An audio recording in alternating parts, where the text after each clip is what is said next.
Api di Bukit Menoreh. Cerita, Esa Mintarja.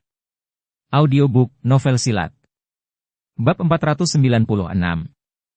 Ki Citra Jati menarik nafas dalam-dalam. Katanya kemudian. Sekarang, setelah kita kehilangan Kisah Balintang, apakah yang akan kita lakukan? Gelagah Putih termangu-mangu sejenak. Namun kemudian ia pun berkata. Tetapi bukan berarti bahwa apa yang kita lakukan ini sia-sia. Kita dapat meyakinkan orang-orang Mataram bahwa selama ini cerita tentang Nyi Lurah Agung Sedayu yang menyatukan diri dengan Kisah Balintang adalah cerita bohong semata-mata. Bahkan fitnah yang keji, yang sengaja dilontarkan untuk menyudutkan Nyi Lurah Agung Sedayu. Ki Citra Jati mengangguk-angguk. Katanya, apakah kita juga harus mencari perempuan yang selama ini mengaku sebagai Nyi Lurah Agung Sedayu? Tetapi Ki Jairaga pun menggeleng. Katanya, kita tidak akan menemukannya sekarang. Meskipun kita dapat memaksa salah seorang pengikut Kisah Balintang itu berbicara, namun perempuan itu tentu sudah pergi. Kisah Balintang akan dapat menemui perempuan itu lebih dahulu dan membawanya pergi, sebelum kita sampai ke sarangnya. Ki Citra Jati mengangguk-angguk. Katanya, ya. Perbedaan yang sekejap saja telah memberikan kesempatan kepada mereka untuk meninggalkan sarangnya, sementara itu kalian tertahan di sini karena aku. Tidak, ayah, berkata Gelagah Putih. Kami sudah berusaha untuk memburunya. Tetapi Kisah Balintang itu telah hilang. Kami tidak dapat menemukannya lagi. Baru setelah itu kami datang kemari. Ki Citra Jati menarik nafas dalam-dalam. Nah, sebaiknya kita beristirahat lebih dahulu di depan pasar yang sudah lengang itu. Kita akan dapat menentukan langkah apakah yang akan kita ambil, berkata Ki Jairaga. Ki Citra Jati mengangguk sambil menjawab. Marilah. Agaknya kita memang memerlukan istirahat barang sejenak. Beberapa saat kemudian, sekelompok orang yang berpihak kepada Gelagah Putih itu pun duduk beristirahat di pinggir jalan di depan pasar. Beberapa orang tawanan yang dijaga oleh para cantrik dengan tangan terikat, berada di dalam pasar yang sudah sepi itu. Sambil duduk beristirahat, maka mereka pun telah sepakat untuk bersama-sama pergi ke Jati Anom. Mereka akan menyerahkan para tawanan itu kepada para prajurit Mataram yang berada di Anom. Baru kemudian, Gelagah Putih dan Rara Wulan akan pergi ke Mataram. Sementara Ki Jairaga, Ki Citra Jati dan Nyi Citra Jati akan pergi ke Tanah Perdikan Menoreh. Demikianlah, ketika keringat mereka sudah kering, serta keadaan sudah nampak lebih tenang, maka Gelagah Putih serta Ki Jairaga telah menemui Ki Bekel Padukuhan yang agak besar itu. Atas nama Mataram, karena kami sedang mengemban perintah, maka kami serahkan korban pertempuran ini kepada Ki Bekel untuk dikuburkan. Ki Bekel tidak dapat menolak. Gelagah Putih telah memberikan sedikit keterangan tentang tugas yang diembannya atas perintah Ki Patih Mandaraka di Mataram. Kami akan meninggalkan tempat ini. Kami akan berusaha menemukan orang yang bernama Kisah Balintang itu, berkata Gelagah Putih. Baiklah, Kisanak, berkata Ki Bekel. Kami tentu tidak dapat menolaknya. Kami akan melakukannya. Terima kasih, berkata Gelagah Putih kemudian. Ketika Gelagah Putih dan Ki Jairaga kembali ke pasar, maka Ki Bekel itu pun telah mengikut pula untuk berkenalan dengan beberapa orang yang telah membantu Gelagah Putih. Kami akan membawa tawanan ini ke Jati Anom, berkata Gelagah Putih. Tetapi sudah tentu kami tidak akan membawa mereka yang telah terbunuh di pertempuran ini. Ki Bekel mengangguk-angguk. Katanya. Jadi, kami harus mengubur orang-orang yang terbunuh itu? Ya. Tetapi dengan demikian, apakah tidak menimbulkan persoalan dengan kawan-kawan mereka yang terbunuh itu? Seharusnya mereka berterima kasih kepada Ki Bekel, bahwa kawan-kawan mereka telah kalian selenggarakan dengan baik. Tetapi mungkin mereka mengira bahwa kami telah berpihak. Tidak. Mereka tahu bahwa kalian tidak berpihak. Mereka tahu bahwa aku datang atas nama Mataram. Ki Bekel mengangguk-angguk. Namun kecemasan memang nampak di wajahnya. Ki Bekel, berkata Ki Jairaga. Betapapun bengisnya seseorang, namun mereka akan menghormati orang-orang yang telah berbuat baik kepada kawan-kawannya. Jika kalian menguburkan mereka dengan baik, maka kawan-kawannya akan berterima kasih kepada Ki Bekel. Tetapi jika Ki Bekel membiarkan mayat itu terkapar tanpa berbuat sesuatu, maka akibatnya Akari menjadi buruk sekali. Daerah ini akan dijauhi orang-orang. Mungkin akan menyebar penyakit menular karena mayat-mayat yang membusuk. Sementara itu pasar itu pun akan mati. Tetapi jika Ki Bekel dengan bantuan penghuni padukuhan yang besar ini menguburkan mereka, maka dalam sepekan, suasana tentu sudah akan pulih kembali di daerah ini. Ki Bekel mengangguk-angguk. Katanya, "Aku mengerti, Kisanak. Pertempuran yang terjadi memang tidak dapat kami ingkari. Kami mendapat perintah untuk menangkap Ki Sabalintang. Ki Sabalintang telah membuat kami kebingungan. Ada 2 pasang laki-laki dan perempuan yang disebut Ki Sabalintang serta Nyi Lurah Agung Sedayu. Semuanya palsu. Aku dan istriku sama sekali bukan Ki Sabalintang dan Nyi Lurah Agung Sedayu. Yang sebelumnya sering berkeliaran dan mengaku Ki Sabalintang dan Nyi Lurah Agung Sedayu itu pun hanyalah fitnah semata-mata. Mungkin Ki Sabalintang itu tidak palsu. Tetapi Nyi Lurah Agung Sedayu tidak pernah berada bersamanya. Apalagi bergabung dengan Ki Sabalintang." Ki Bekel menarik nafas panjang. Sementara Gelagah Putih berkata, "Nah, selamat tinggal, Ki Bekel. Untuk selanjutnya Ki Bekel tidak usah menjadi bingung karena keberadaan Ki Sabalintang di daerah ini." "Ya, Kisanak." Ki Bekel itu mengangguk-angguk. Gelagah Putih itu pun berkata pula, "Daerah ini akan menjadi daerah pengawasan prajurit Mataram, khususnya yang berada di Jati Anom. Jika kalian masih melihat Ki Sabalintang berkeliaran di sini, maka kalian dapat melapor kepada para prajurit Mataram itu. Kami akan segera datang untuk kalau mungkin menangkapnya." "Ya, Kisanak," jawab Ki Bekel kemudian. Namun masih terasa keraguan-raguan pada getar suaranya. Demikianlah, maka Gelagah Putih dan Rarawulan serta mereka yang berada di pihaknya telah meninggalkan tempat itu. Seperti yang mereka sepakati, maka mereka akan membawa para tawanan ke Jati Anom. Memang bukan jarak yang terlalu dekat. Tetapi menyerahkan para tawanan kepada para prajurit adalah jalan yang paling baik bagi mereka. Sementara itu, para cantrik yang terluka agak parah telah mendapat kesempatan untuk mempergunakan kuda yang ada. Untunglah bahwa tidak seorang pun di antara para cantrik yang terbunuh di pertempuran itu, meskipun dari 10 orang cantrik, 7 orang telah terluka. Tetapi hanya 2 orang yang lukanya agak berat. Sedangkan yang lain hanya sekedar tergores senjata, namun tidak berbahaya. Kedatangan mereka di barak pasukan Mataram yang berada di Jati Anom yang dipimpin oleh Ki Tumenggung Untara, memang agak mengejutkan. Namun Gelagah Putih pun segera memberikan penjelasan tentang pertempuran yang terjadi melawan Ki Sabalintang serta para pengikutnya. "Aku berniat untuk menjelajahi lereng-lereng pegunungan serta ngarai di sekitar daerah ini untuk mencarinya. Aku dapat mengerahkan seluruh kekuatan yang ada di Jati Anom untuk menjelajahi 4 kiblat di daerah ini. Sulit untuk menemukan mereka, Kakang. Prajurit Kakang belum pernah mengenal orang yang bernama Ki Sabalintang. Aku yang sudah lama mengenalnya, bahkan juga Rarawulan, tentu harus mengingat-ingat barang sekejap jika kami bertemu di perjalanan. Rasa-rasanya Ki Sabalintang itu justru menjadi semakin muda. Ah, tentu daya ingatanmu yang tidak setajam kakangmu Agung Sedayu. Sekali terlintas di mata Agung Sedayu, ia tidak akan pernah melupakannya. Ingatanku memang tidak setajam kakang Agung Sedayu. Tetapi juga tidak terlalu tumpul." Untara mengangguk-angguk. Sementara Gelagah Putih pun berkata, "Apalagi daerah jelajah Ki Sabalintang itu luas sekali.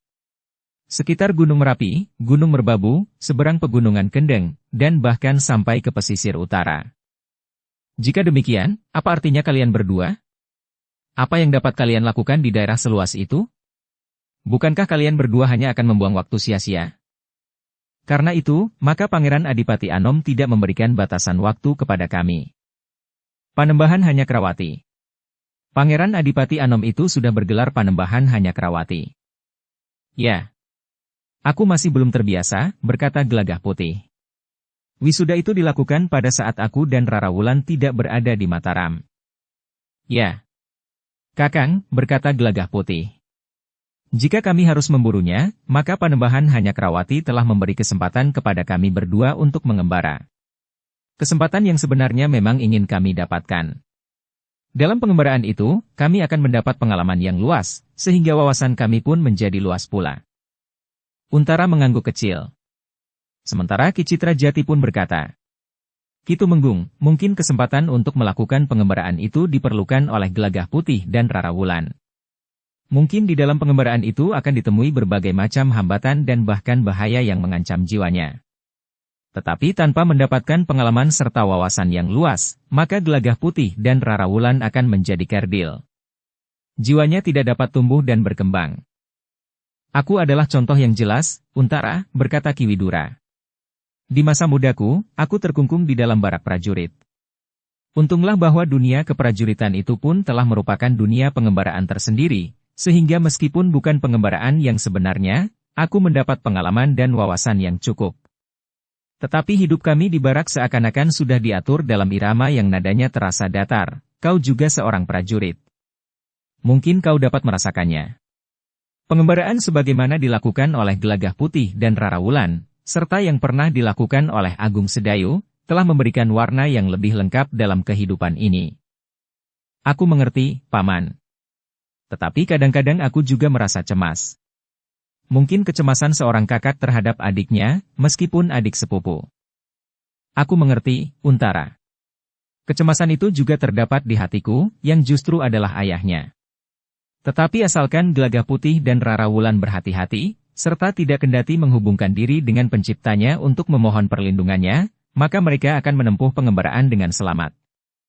Hati Paman ternyata lebih lapang dari hatiku. Jika ia berbuat baik di pengembaraan, maka orang lain pun akan bersikap baik kepada mereka. Untara menarik nafas panjang. Namun ia pun kemudian mengangguk sambil berkata, "Ya, aku mengerti. Tetapi kalian benar-benar harus berhati-hati. Jangan sekedar menuruti perasaan.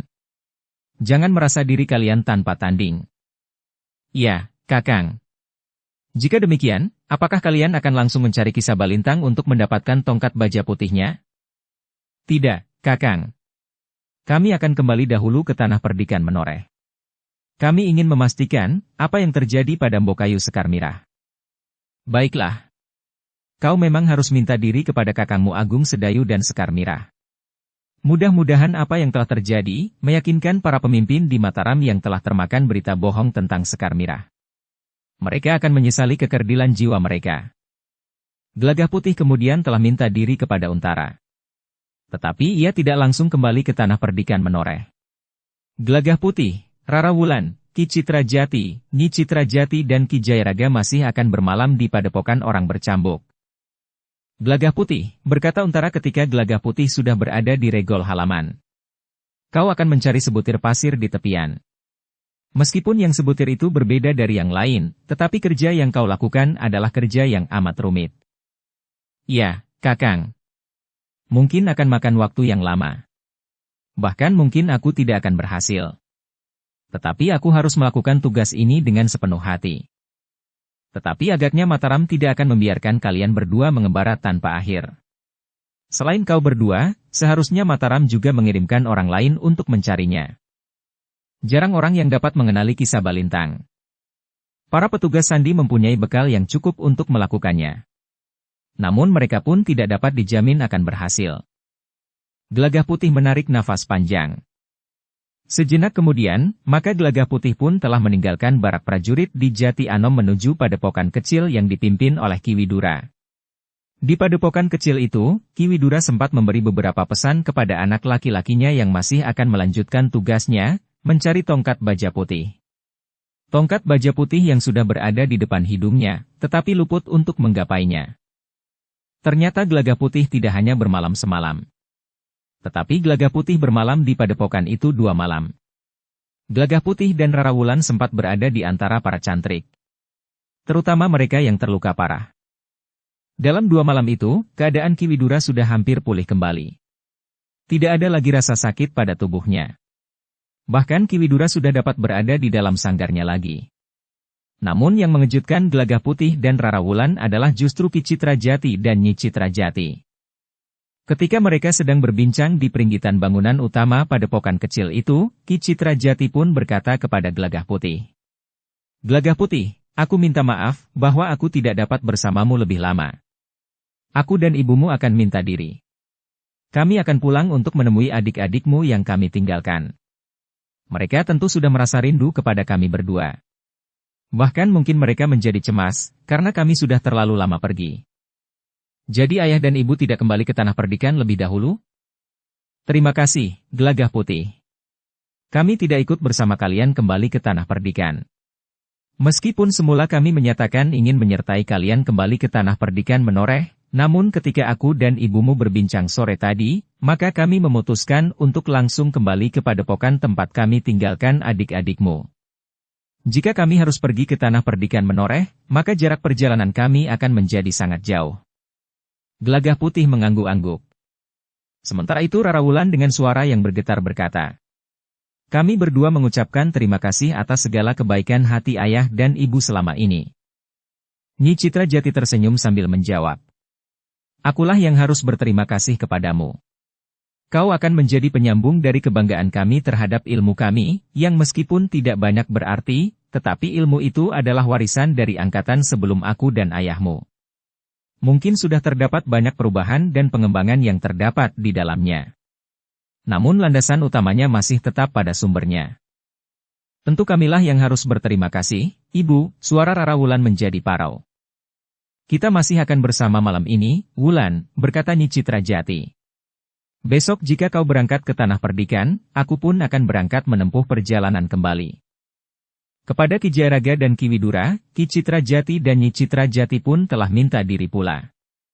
Kami mengucapkan terima kasih kepada Ki Widura, bahwa kami diperkenankan untuk ikut mengaku Gelagah Putih dan Rara Wulan sebagai anak-anak kami. Juga kepada Ki Jayaraga, yang telah lebih dahulu memberikan bekal ilmu kepada Gelagah Putih. Ki Widura dan Jayaraga mengangguk-angguk. Dengan nada dalam Ki Widura menyahut. Akulah yang harus mengucapkan terima kasih kepada Ki Citra Jati dan Nyi Citra Jati, yang telah bersedia menerima anak-anak kami sebagaimana anak-anak Ki Citra Jati dan Nyi Citra Jati sendiri. Bahkan telah mempercayai mereka, sehingga anak-anak kami itu sudah berada pada tataran yang mapan di dalam olah kanuragan. Hanya sekedar menitipkan kelangsungan hidup ilmu peninggalan angkatan sebelumnya, Ki Widura, berkata Ki Citra Jati kemudian. Mudah-mudahan ilmu itu bermanfaat bagi banyak orang. Pesan yang harus diingat oleh Gelagah Putih, sahut Ki Widura. Ya, berkata Ki Jayaraga pula. Ilmunya harus berarti bagi banyak orang. Bukan sebaliknya, bahwa ilmu justru merugikan orang lain. Ya, Ki Jayaraga. Ilmu itu seharusnya tidak hanya menguntungkan diri sendiri.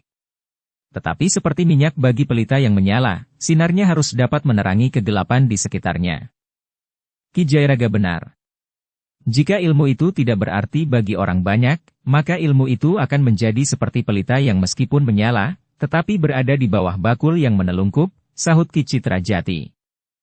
Nah, kau dengar, Gelagah Putih dan Rara Wulan, berkata Ki Widura. Ya, ayah, jawab Gelagah Putih dan Rara Wulan hampir berbarengan. Malam itu Gelagah Putih dan Rara Wulan mendengarkan banyak pesan-pesan dari Ki Citra Jati dan Nyi Citra Jati, karena di keesokan harinya mereka akan berpisah. Malam itu Gelagah Putih dan Rara Wulan memang agak sulit untuk dapat segera tidur. Perpisahan itu agaknya telah meresahkan mereka. Rasa-rasanya baru kemarin mereka bertemu dengan kedua orang suami istri itu. Ki Citra Jati pun rasa-rasanya baru kemarin berada di sanggar bersama Nyi Citra Jati. Tetapi perpisahan itu memang harus terjadi. Kapanpun waktunya. Ki Citra Jati dan Nyi Citra Jati tidak seharusnya menemani Gelagah Putih dan Rara Wulan selamanya, karena mereka masih mempunyai tugas-tugas yang lain. Sedangkan Gelagah Putih dan Rara Wulan juga tidak selamanya dapat mengikuti kedua orang tua suami istri itu. Menjelang dini, Gelagah Putih dan Rara Wulan baru tertidur. Itu pun tidak lama. Menjelang fajar mereka harus bersiap untuk menempuh perjalanan ke tanah perdikan menoreh bersama Ki Jayaraga. Sementara itu Ki Citra Jati dan Nyi Citra Jati akan menempuh perjalanan ke arah yang berbeda. Perpisahan itu memang menggetarkan jantung, terutama bagi Rara Wulan. Ketika ia memeluk Nyi Citra Jati, maka terasa titik-titik air matanya menetes di bahunya. Kita akan segera bertemu lagi, Wulan, berkata Nyi Citra Jati. Ya, Ibu. Aku berharap bahwa dalam pengembaraanmu mendatang, kau berdua akan mencari aku dan ayahmu. Ya, Ibu. Ki Citra Jati dan Nyi Citra Jati pun kemudian telah minta diri kepada seisi padepokan itu, termasuk para cantrik yang terluka dalam pertempuran melawan Ki Sabalintang dan para pengikutnya. Ki Citra Jati dan Nyi Citra Jatilah yang lebih dahulu meninggalkan padepokan itu sebelum matahari terbit. Baru kemudian Gelagah Putih, Rara Wulan dan Ki Jairaga pun minta diri pula. Hati-hati di perjalanan, Gelagah Putih, pesan Ki Widura. Juga pada saat kalian meneruskan mengemban tugas dari Panembahan Hanyakrawati untuk menemukan tongkat baja pilih itu. Ya, Ayah. Kami mohon doa restu Ayah dalam tugas-tugas kami selanjutnya. Kau sendiri jangan putus-putusnya berdoa. Ya, Ayah. Seperti Ki Citra Jati dan Nyi Citra Jati, maka Gelagah Putih, Rara Wulan dan Ki Jairaga pun telah minta diri kepada seisi padepokan. Juga kepada mereka yang terluka, yang masih belum bangkit dari pembaringan. Sesaat kemudian, Gelagah Putih, Rara Wulan dan Ki Jairaga itu pun telah meninggalkan padepokan itu pula. Namun Gelagah Putih masih sempat berpesan kepada ayahnya. Maaf, Ayah.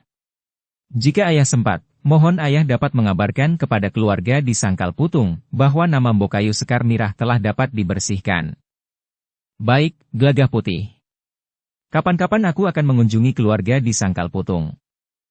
Ketika matahari kemudian terbit, maka Gelagah Putih, Rara Wulan dan Ki Jairaga sudah berada di perjalanan menuju ke Tanah Perdikan Menoreh. Mereka sengaja tidak singgah di Mataram, karena mereka ingin segera sampai di Tanah Perdikan, untuk segera dapat bertemu dan berbicara dengan Agung Sedayu tentang perjalanan mereka. Tidak ada hambatan di perjalanan mereka yang panjang. Terik panas matahari telah memeras keringat mereka. Sekali-sekali mereka memang harus beristirahat.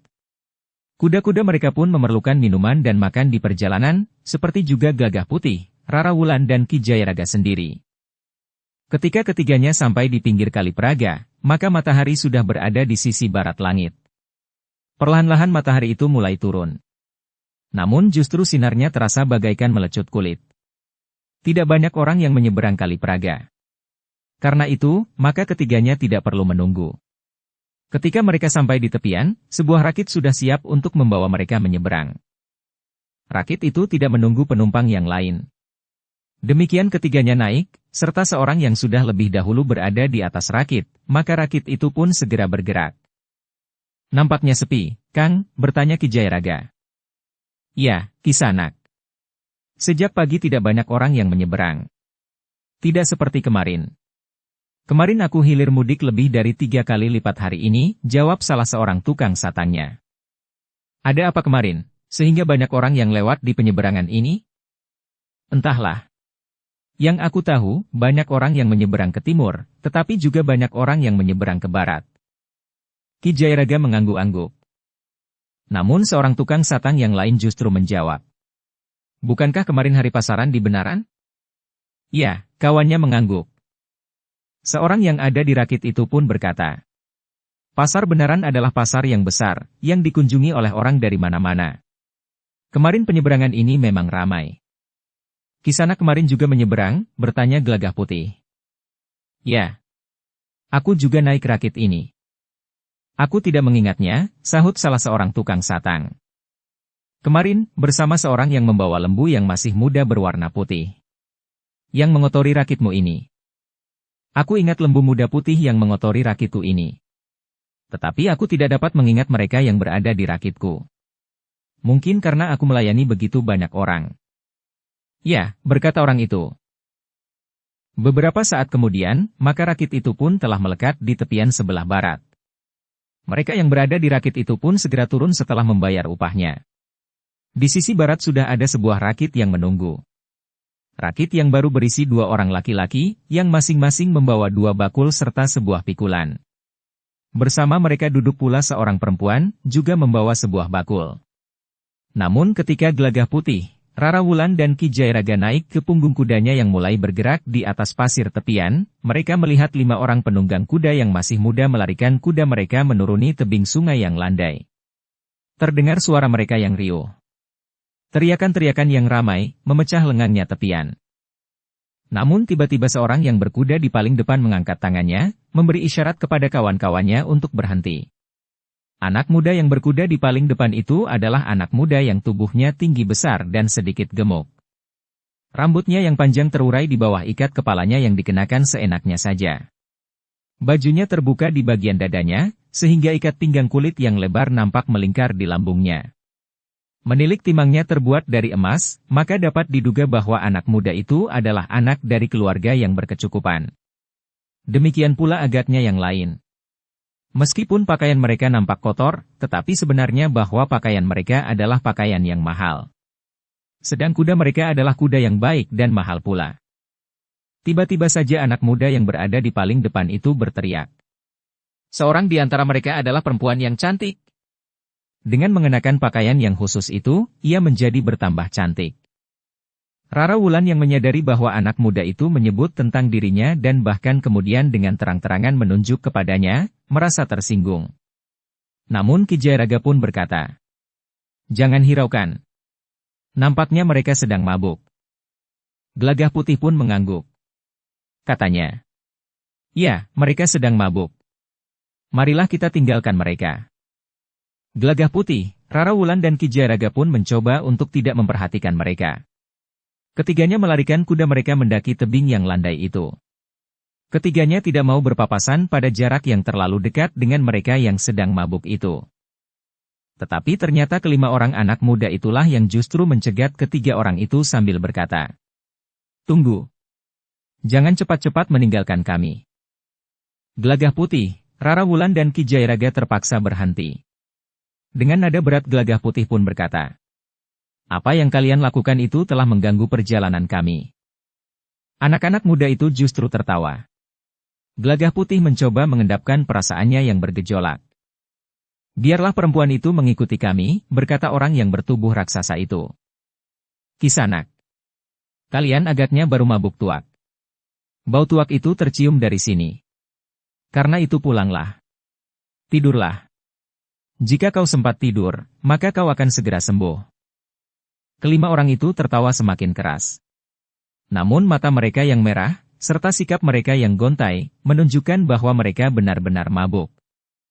Ki Jayaraga tiba-tiba saja memberi isyarat kepada Gelagah Putih dan Rara Wulan untuk melarikan kuda mereka menyusur tepian, kemudian memanjat tebing yang tidak begitu landai. Dengan cepat Gelagah Putih dan Rara Wulan menghentakkan kendali kudanya, sementara Ki Jayaraga telah melarikan kudanya lebih dahulu. Ketika ketiga ekor kuda itu berlari menyusuri tepian berpasir, maka anak-anak muda itu pun berteriak-teriak keras sekali. "Jangan lari! Tunggu!" teriak yang bertubuh tinggi besar itu. Kelima anak muda itu pun segera menyusul. Beberapa puluh langkah kemudian, Ki Jayaraga telah melarikan kudanya naik tebing yang tidak terlalu landai. Rara Wulan pun mengikut di belakangnya. Baru kemudian Gelagah Putih. Kelima orang anak muda itu tidak sempat berpikir. Apalagi justru karena mereka mabuk, maka nalar mereka pun menjadi tumpul. Sehingga karena itu, maka kuda-kuda mereka pun telah dipacu untuk menyusul ketiga ekor kuda yang melarikan diri itu. Namun karena mereka sedang mabuk, ketika kuda mereka berusaha mendaki tebing, maka tiga orang di antara mereka telah terlempar dari kuda-kuda mereka. Tetapi dua orang di antara mereka tidak berhenti. Mereka masih berusaha mengejar Rara Wulan. Namun kemudian Rara Wulan yang berhenti, sehingga Gelagah Putih dan Ki Jayaraga pun telah berhenti pula. Dukung channel Novel Silat dengan subscribe, follow, like, komen dan share. "Aku tidak mau lari," berkata Rara Wulan. "Aku akan sedikit memberi peringatan kepada mereka." "Apakah ada gunanya?" berkata Ki Jayaraga. "Ada, Paman. Mudah-mudahan mereka menjadi jera." Kedua orang anak muda yang mengejar Rara Wulan itu pun terkejut justru karena Rara Wulan berhenti. Orang bertubuh raksasa itu justru bertanya, "Kenapa kalian berhenti?" Rara Wulan pun meloncat turun dari kudanya. Dengan demikian, maka Gelagah Putih dan Ki Jayaraga telah meloncat turun pula. Orang bertubuh raksasa yang keheranan itu telah turun pula dari kudanya. Dengan lantang ia pun berkata, "Apakah kalian sengaja berhenti karena kalian hendak melawan kami?" "Ya," sahut Rara Wulan. "Tiga orang kawanmu telah terpelanting jatuh dari punggung kuda mereka. Mereka memang sedang mabuk sebagaimana kalian berdua, sehingga mereka tidak dapat duduk dengan kokoh di punggung kudanya." "Tidak. Bukan karena mereka mabuk. Kami semuanya tidak mabuk. Mereka bertiga memang belum pandai naik kuda." "Bau tuak dari mulutmu itu menebar sampai ke hidungku." Anak muda bertubuh raksasa itu tertawa. Katanya, "Tuak adalah lambang kejantanan. Laki-laki yang tidak berani minum tuak, adalah betina yang sepantasnya dipingit di dapur. Omong kosong. Kalian adalah anak-anak muda yang merasa tidak mempunyai kepercayaan diri serta lari ke minuman keras. Di dalam mabuk, kalian menemukan apa yang tidak dapat kalian jangkau dalam kehidupan yang nyata. Tetapi apa yang kalian lakukan sama sekali bukan jalan keluar. Jika kalian menemui kesulitan dalam perjalanan hidup, maka kalian harus berusaha memecahkannya, bukan melarikan diri. Cukup, bentak orang bertubuh raksasa. Kau tidak usah menggurui aku. Kau cantik. Itu sudah cukup bagiku. Aku tidak perlu mendengar kicaumu itu. Namun anak muda bertubuh raksasa itu terkejut. Tiba-tiba saja terasa tangan perempuan cantik itu menampar pipinya demikian kerasnya sehingga anak muda bertubuh tinggi dan besar itu menyeringai menahan sakit. Kau berani memukul aku? Bertanya anak muda yang bertubuh tinggi besar dan agak gemuk itu. Ya. Jika kau masih berbicara macam-macam dalam mabukmu, aku akan memukulmu lagi. Tetapi orang itu tertawa berkepanjangan. Katanya. Tanganmu memang lembut. Tetapi demikian mulutnya terkatup, maka tangan Rara Wulan sekali lagi terayun. Lebih keras lagi, sehingga anak muda bertubuh raksasa itu terhuyung-huyung. Di dalam setengah mabuknya ia tidak mampu bertahan untuk tetap berdiri. Sehingga karena itu, maka anak muda bertubuh raksasa itu telah terdorong jatuh. Kawannya yang telah turun pula dari punggung kudanya, dengan tergesa-gesa mendekatinya dan membantunya untuk berdiri. Tetapi orang bertubuh raksasa itu mengibaskan tangannya sambil berkata, "Aku tidak apa-apa. Aku dapat berdiri sendiri." Kawannya itu pun telah melepaskannya. Namun hampir saja anak muda bertubuh raksasa itu terjatuh lagi. Untunglah bahwa ia masih mampu mempertahankan keseimbangannya. Namun kemarahan serasa telah membakar ubun-ubun orang bertubuh raksasa itu. Dengan suara yang bergetar oleh kemarahannya ia pun berkata lantang, "Perempuan tak tahu diri. Aku akan menangkapnya. Membawamu ke sarang kami dan membunuhmu dengan cara kami." Namun Rara Wulan pun telah menjadi semakin marah pula. Sorot matanya yang membara itu bagaikan menembus dada orang yang bertubuh tinggi besar yang sedang setengah mabuk itu. Ketika orang bertubuh tinggi besar itu melangkah maju, kawannya ikut bergeser maju pula. Namun raksasa itu membentak, "Biar aku sendiri yang menangkapnya. Awasi kawan-kawannya. Jika mereka mencoba melibatkan diri, selesaikan saja mereka." Anak muda itu mengangguk. Orang yang bertubuh tinggi besar itu melangkah semakin dekat dengan Rara Wulan, sementara kawannya hanya berdiri termangu-mangu. Rara Wulan telah bersiap menghadapi orang bertubuh raksasa yang marah itu. Karena itu, ketika orang itu menjadi semakin dekat, maka Rara Wulan langsung meloncat menyerangnya. Orang bertubuh raksasa itu terkejut lagi. Serangan itu demikian tiba-tiba, sehingga karena itu orang bertubuh raksasa itu tidak dapat mengelak lagi ketika kaki Rara Wulan mengenai dadanya. Orang itu terlempar lagi beberapa langkah surut, kemudian jatuh berguling di tanah berpasir.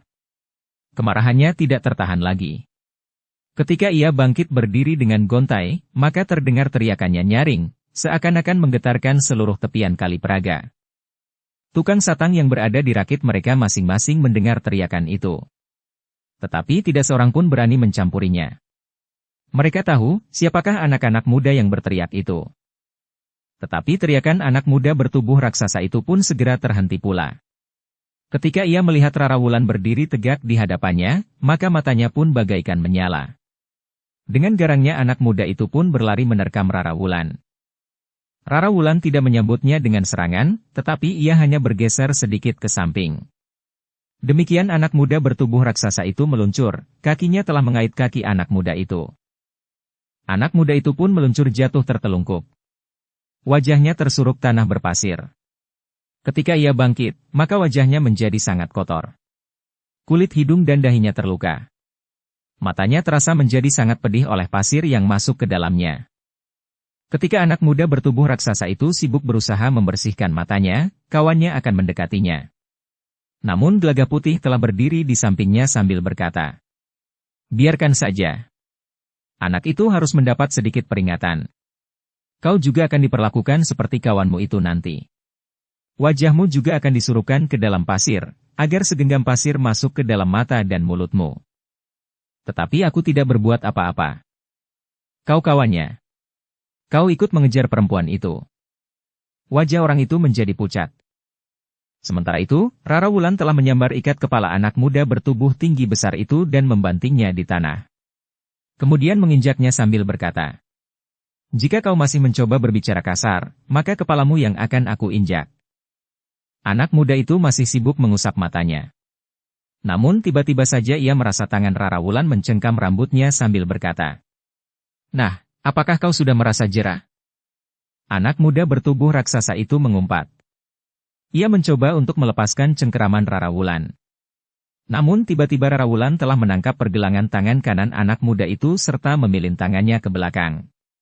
Sementara tangan kirinya masih mencengkeram rambutnya dan menarik ke belakang, sehingga wajah anak muda itu terangkat, meskipun punggungnya harus membengkok karena tangannya yang terpilin itu.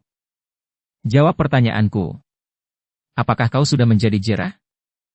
Anak muda itu masih mencoba meronta. Selama ini ia terlalu percaya kepada kekuatan tenaga wadaknya. Namun ketika pergelangan tangannya dicengkam oleh tangan halus seorang perempuan, ia sama sekali tidak mampu melepaskannya. Bahkan rambutnya pun telah ditariknya pula ke belakang, sehingga bukan saja rambut di kepalanya itu terasa sakit, tetapi juga lehernya serta tangannya yang terpilin. Namun usahanya tidak ada gunanya. Tangan perempuan cantik yang mencengkam pergelangan tangannya itu seakan-akan telah berubah menjadi jari-jari baja yang sangat kokoh. Ketika tangannya yang terpilin itu semakin menekan punggungnya, maka anak muda bertubuh raksasa itu berteriak kesakitan. "Kau belum menjawab pertanyaanku. Apakah kau akan menjadi jera? Jika kau tidak merasa jera, maka aku akan mematahkan tanganmu. Kau akan menjadi cacat seumur hidupmu. Kau tidak akan dapat lagi berbuat sekehendakmu sendiri terhadap gadis-gadis." Orang itu berteriak semakin keras. "Kau tidak mau menjawab pertanyaanku?" Rara Wulan hampir kehilangan kesabarannya. "Aku tidak mempunyai pilihan lagi. Aku akan mematahkan tanganmu sehingga kau akan menjadi tidak berdaya sepanjang umurmu." Anak muda bertubuh raksasa itu pun berteriak. "Jangan! Jangan! Jangan patahkan tanganku! Jawab pertanyaanku." "Baik, baik. Aku sudah jera. Kau berkata sebenarnya." "Ya. Aku berkata sebenarnya." Perlahan-lahan Rara Wulan melepaskan tangannya. Namun Rara Wulan pun mendorong tubuh anak muda itu, sehingga anak muda itu jatuh terduduk di tanah berpasir. Anak muda itu masih menyeringai menahan sakit. Rasa-rasanya tangannya seakan-akan sudah benar-benar dipatahkannya. "Ingat, aku sering lewat penyeberangan ini. Jika aku temui kalian lagi dalam keadaan mabuk seperti ini, maka aku tidak akan memaafkan kalian lagi." Anak muda yang bertubuh tinggi besar itu tidak menjawab. Tetapi kepalanya menunduk dalam-dalam. Ternyata bahwa ia telah dikalahkan oleh seorang perempuan. Rara Wulan pun kemudian berpaling kepada Gelagah Putih dan kepada Ki Jayaraga sambil berdesis. "Marilah kita pergi." Biarlah anak ini sempat merenungi dirinya sendiri. Rara Wulan meloncat ke punggung kudanya. Demikian pula Gelagah Putih dan Ki Jayaraga. "Cari ketiga kawanmu yang terpelanting dari kudanya. Mudah-mudahan mereka selamat. Jika kepala mereka membentur batu pada serta leher mereka patah, maka mereka tidak akan tertolong lagi. Jika itu yang terjadi, adalah karena kesalahan mereka sendiri." Rara Wulan tidak menunggu jawaban. Kudanya pun mulai bergerak, diikuti oleh Gelagah Putih dan Ki Jayaraga. Untuk beberapa saat mereka bertiga saling berdiam diri. Wajah Rara Wulan masih saja cemberut. Sikap anak muda itu membuatnya benar-benar marah. "Mereka telah menyia-nyiakan hidup mereka," berkata Rara Wulan kemudian. "Ya," sahut Ki Jayaraga. "Mereka telah kehilangan hari-hari mereka yang paling berarti bagi masa depan mereka.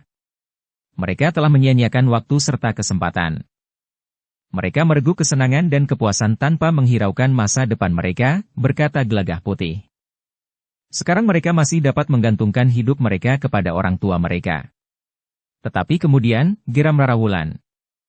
"Masih ada waktu," berkata Ki Jayaraga. "Jika mereka menyadari keadaan mereka sekarang ini, maka mereka masih mempunyai waktu untuk membenahinya. Kecuali jika mereka juga menyia-nyiakan waktu yang masih tersisa itu. Jika itu terjadi, adalah salah mereka sendiri. Mereka menikmati kehidupan mereka sekarang tanpa menyisakan buat masa depan mereka." Mereka pun terdiam. Sementara itu kuda-kuda mereka pun telah berada di atas bumi tanah perdikan menoreh. Ketika mereka memasuki sebuah padukuhan, maka satu dua orang yang melihat mereka pun telah menyapanya. Hampir setiap orang di tanah perdikan mengenal Gelagah Putih, Rara Wulan dan Ki Jayaraga. Bukan saja mereka yang masih terhitung muda, tetapi orang-orang tua pun mengenal mereka pula. Apalagi ketika mereka memasuki padukuhan induk tanah perdikan. Maka mereka harus menjawab sapa orang-orang yang berpapasan di jalan atau mereka yang didahuluinya.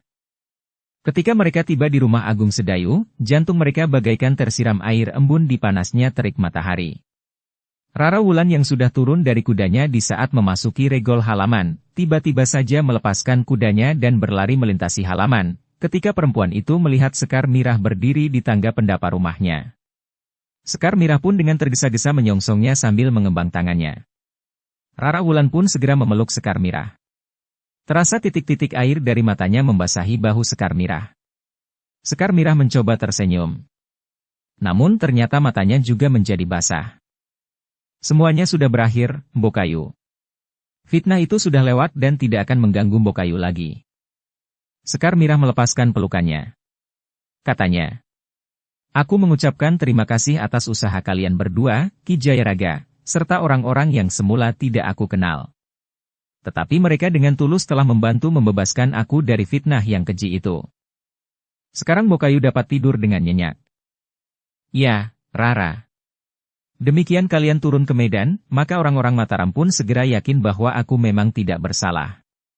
Karena itu, maka aku segera diperkenankan pulang. Sayang, bahwa tugas kami masih belum tuntas. Pada saat kami berhasil memancing Ki Sabalintang serta mendapat kesempatan untuk bertempur melawannya, aku tidak mampu mengambil tongkat baja putihnya. Orang itu sempat melarikan diri, bertanya Sekar Mirah. Ya, Mbokayu, jawab Gelagah Putih. Sekar Mirah menarik nafas panjang. Namun katanya kemudian, marilah. Masuklah. Masuklah, Rara, berkata Gelagah Putih pula. Biarlah aku bawa kudamu ke belakang. Gelagah Putih pun kemudian menuntun kuda Rara Wulan dan kudanya sendiri ke belakang. Sementara Ki Jayaraga pun langsung membawa kudanya ke belakang pula. Rara Wulan masuk ke ruang dalam bersama Sekar Mirah. Demikian ia berada di dalam, maka ia pun bertanya. Di mana Kakang Agung Sedayu? Kakangmu belum pulang, Rara. Kemana? Ke baraknya. Rara Wulan menarik nafas panjang. Katanya seakan-akan kepada diri sendiri. Syukurlah. Nampaknya tidak ada persoalan lagi dengan Mataram. Ya. Memang tidak ada persoalan lagi dengan Mataram. Rara Wulan mengangguk-angguk. Sementara Sekar Mirah pun berkata. Duduklah, Wulan. Aku akan pergi ke Pakiwan dahulu, Mbokayu. Setelah mencuci tangan dan kakinya, maka Rara Wulan, Gelagah Putih dan Ki Jayaraga pun duduk di peringgitan, ditemui oleh Sekar Mirah. Rara Wulanlah yang kemudian bercerita tanpa henti-hentinya, sehingga sama sekali tidak dapat diantarainya. Sekar Mirah hanya mendengarkan saja cerita Rara Wulan itu. Sekali-sekali Sekar Mirah tersenyum. Namun kadang-kadang Sekar Mirah itu mengerutkan dahinya dan bahkan mengangguk-angguk. Baru setelah Rara Wulan berhenti bercerita Sekar Mirah itu pun berkata. Kita harus mengucap syukur, bahwa segala sesuatunya dapat diakhiri dengan baik. Meskipun tugas kalian masih belum tuntas, tetapi satu dari persoalan yang kita hadapi sudah dapat teratasi. Ya, Mbokayu. Sayang sekali, Ki Sabalintang itu sudah ada di hadapan kami, berkata Gelagah Putih. Hanya soal waktunya saja, Gelagah Putih. Semoga, Mbokayu. Tetapi pada saatnya kami akan meneruskan perburuan kami. Rasa-rasanya kami masih belum dapat tidur nyenyak jika kami masih belum dapat menangkapnya. Nanti kalian dapat membicarakannya dengan kakangmu Agung Sedayu. Ya, Mbokayu. Nah, sekarang duduk sajalah di peringgitan sambil menunggu kakangmu pulang. Biasanya pada saat-saat seperti ini kakangmu pulang. Aku akan pergi ke dapur. Air tentu sudah mendidih. Aku tadi berpesan agar Sukra merebus air. Tetapi ketika Sekar Mirah bangkit berdiri, Rara Wulan pun berdiri pula sambil berkata. Aku ikut pergi ke dapur. Duduk sajalah, Rara. Kau tentu letih. Tidak, Mbokayu. Aku tidak letih. Tetapi aku memang haus. Karena itu, biarlah aku membantu Mbokayu membuat minuman. Sekar Mirah tidak mencegahnya. Bahkan Rara Wulan itu pun kemudian berpegangan lengan Sekar Mirah mengikutinya pergi ke dapur. Di dapur, Sukra masih duduk di depan perapian. Ketika Sekar Mirah dan Rara Wulan masuk ke dapur, maka ia pun berkata, "Airnya sudah mendidih, Nyi Lurah. Kau siapkan periuk untuk menanak nasi, Sukra." "Baik, Nyi. Biarlah aku yang mencuci berasnya, Mbokayu." Sukra melakukannya setiap hari. "Tetapi biarlah aku saja sekarang yang menanak nasi." Sekar Mirah tersenyum. Bahkan ia pun berkata, "Kau tidak ingin lupa bagaimana caranya menanak nasi, Rara?" Rara Wulan tertawa. Beberapa saat kemudian, maka Rara Wulan telah selesai mencuci beras dan memasukkannya ke dalam periuk. Setelah diberinya air secukupnya, maka periuk itu pun diletakkannya di atas perapian yang telah disiapkan oleh Sukra. Sementara itu Sekar Mirah telah selesai menyiapkan minumannya. "Biarlah aku bawa minuman itu ke Pringgitan, Mbokayu," berkata Rara Wulan kemudian. Ketika Rara Wulan siap membawa minuman ke Pringgitan, terdengar derap kaki kuda berhenti di depan regol halaman rumah. Sesaat kemudian, maka Agung Sedayu pun telah menuntun kudanya masuk ke halaman. "Kakang." Gelagah Putih pun telah turun ke halaman bersama Ki Jayaraga. "Syukurlah kau sudah datang, Gelagah Putih," berkata Agung Sedayu sambil berdiri di halaman. Ditambatkannya kudanya pada patok di sebelah pendapa. "Ya, Kakang." "Selamat, Ki Jayaraga," desis Agung Sedayu. "Selamat, Ki Lurah." "Bagaimana dengan Ki Lurah?" "Kami baik-baik saja sekeluarga," jawab Agung Sedayu. Namun ia pun kemudian bertanya, "Di mana Rara Wulan?" "Ia ada di dalam, Kakang." "Syukurlah jika tidak terjadi apa-apa dengan kalian. Kalian telah melakukan satu tugas yang berbahaya." "Ya, Kakang." Gelagah Putih mengangguk-angguk. "Marilah, duduklah kembali." Ketiganya pun segera kembali naik ke Pringgitan. Demikian mereka bertiga duduk di Pringgitan, maka Rara Wulan pun keluar dari pintu Pringgitan sambil membawa mangkuk-mangkuk minuman hangat.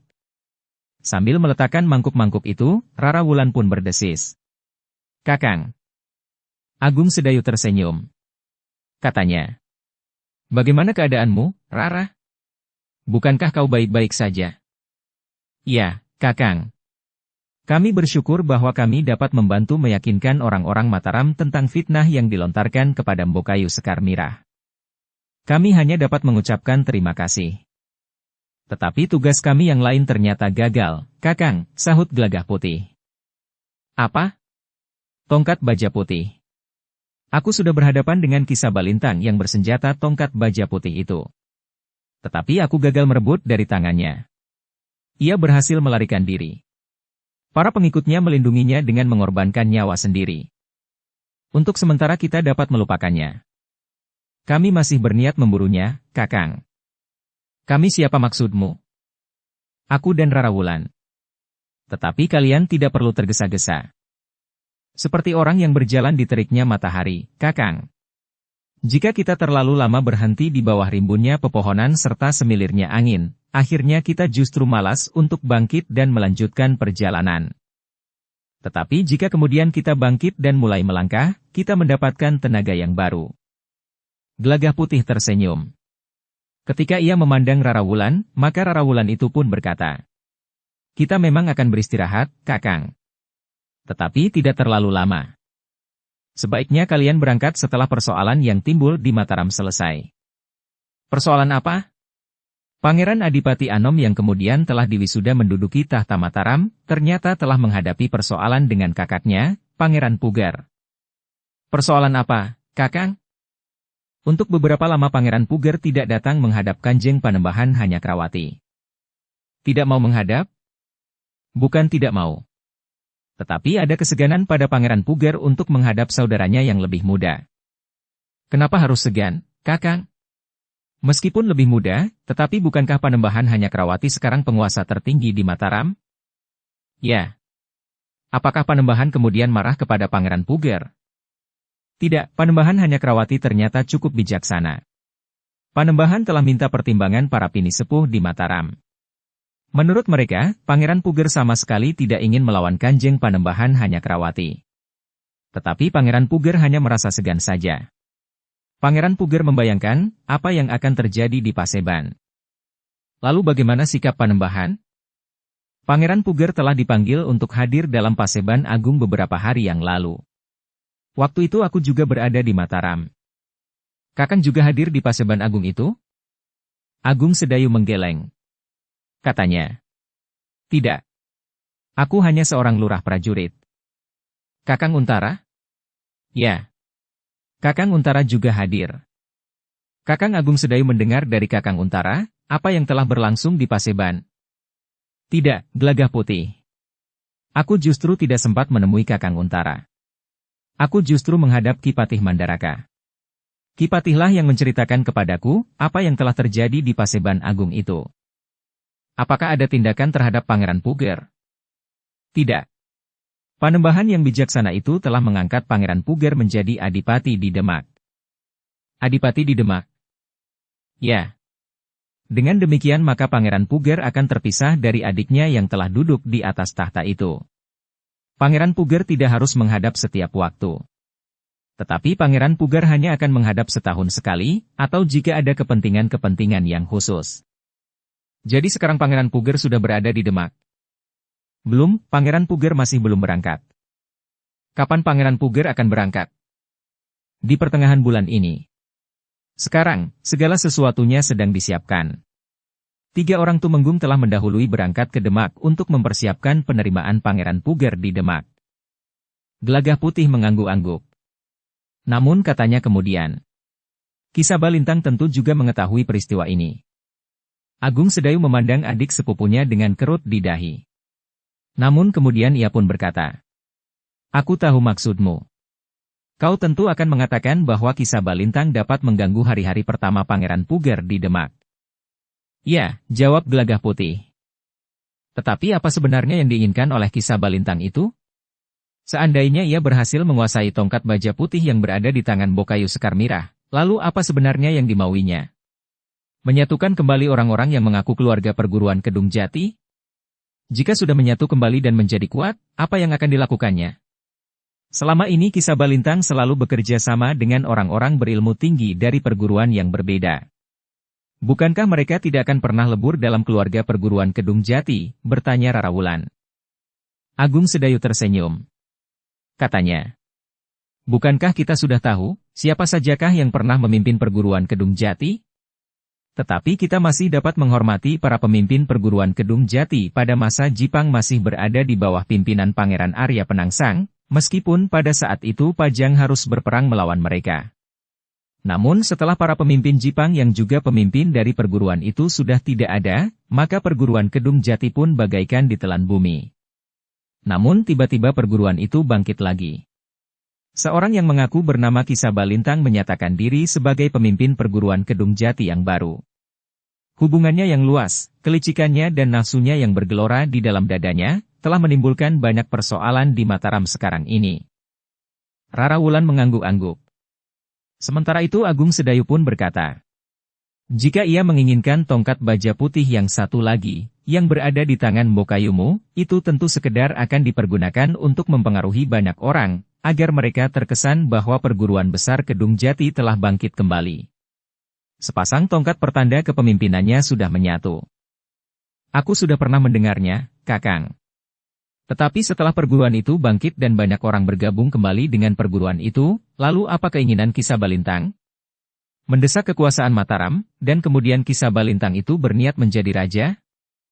Orang-orang yang mengaku mempunyai darah Jipang itu mungkin saja ingin meneruskan tuntutan Pangeran Arya Penangsang, jawab Agung Sedayu. Tetapi ternyata gerakan mereka telah berubah. Dalam keputusasaan, Ki Sabalintang bergerak tanpa tujuan. Ia sekedar membuat kekacauan dan keresahan. Ia cukup puas jika terjadi banyak kerusuhan di Mataram. Ia cukup puas melihat kemelut yang terjadi karena perbuatannya. Bahkan ia pun berusaha membalas dendam sakit hatinya kepada Bokayumu Sekar Mirah serta Tanah Perdikan Menoreh yang pernah mengalahkannya. Ya, kegagalan demi kegagalan telah dialaminya di Tanah Perdikan ini. Usahanya dengan memaksa Bokayu Sekar Mirah berperang tanding pun tidak berhasil. Sekarang bahkan Empu Isanata dan Nyi Duani justru berada di tanah perdikan ini, sahut Rara Wulan. Ya.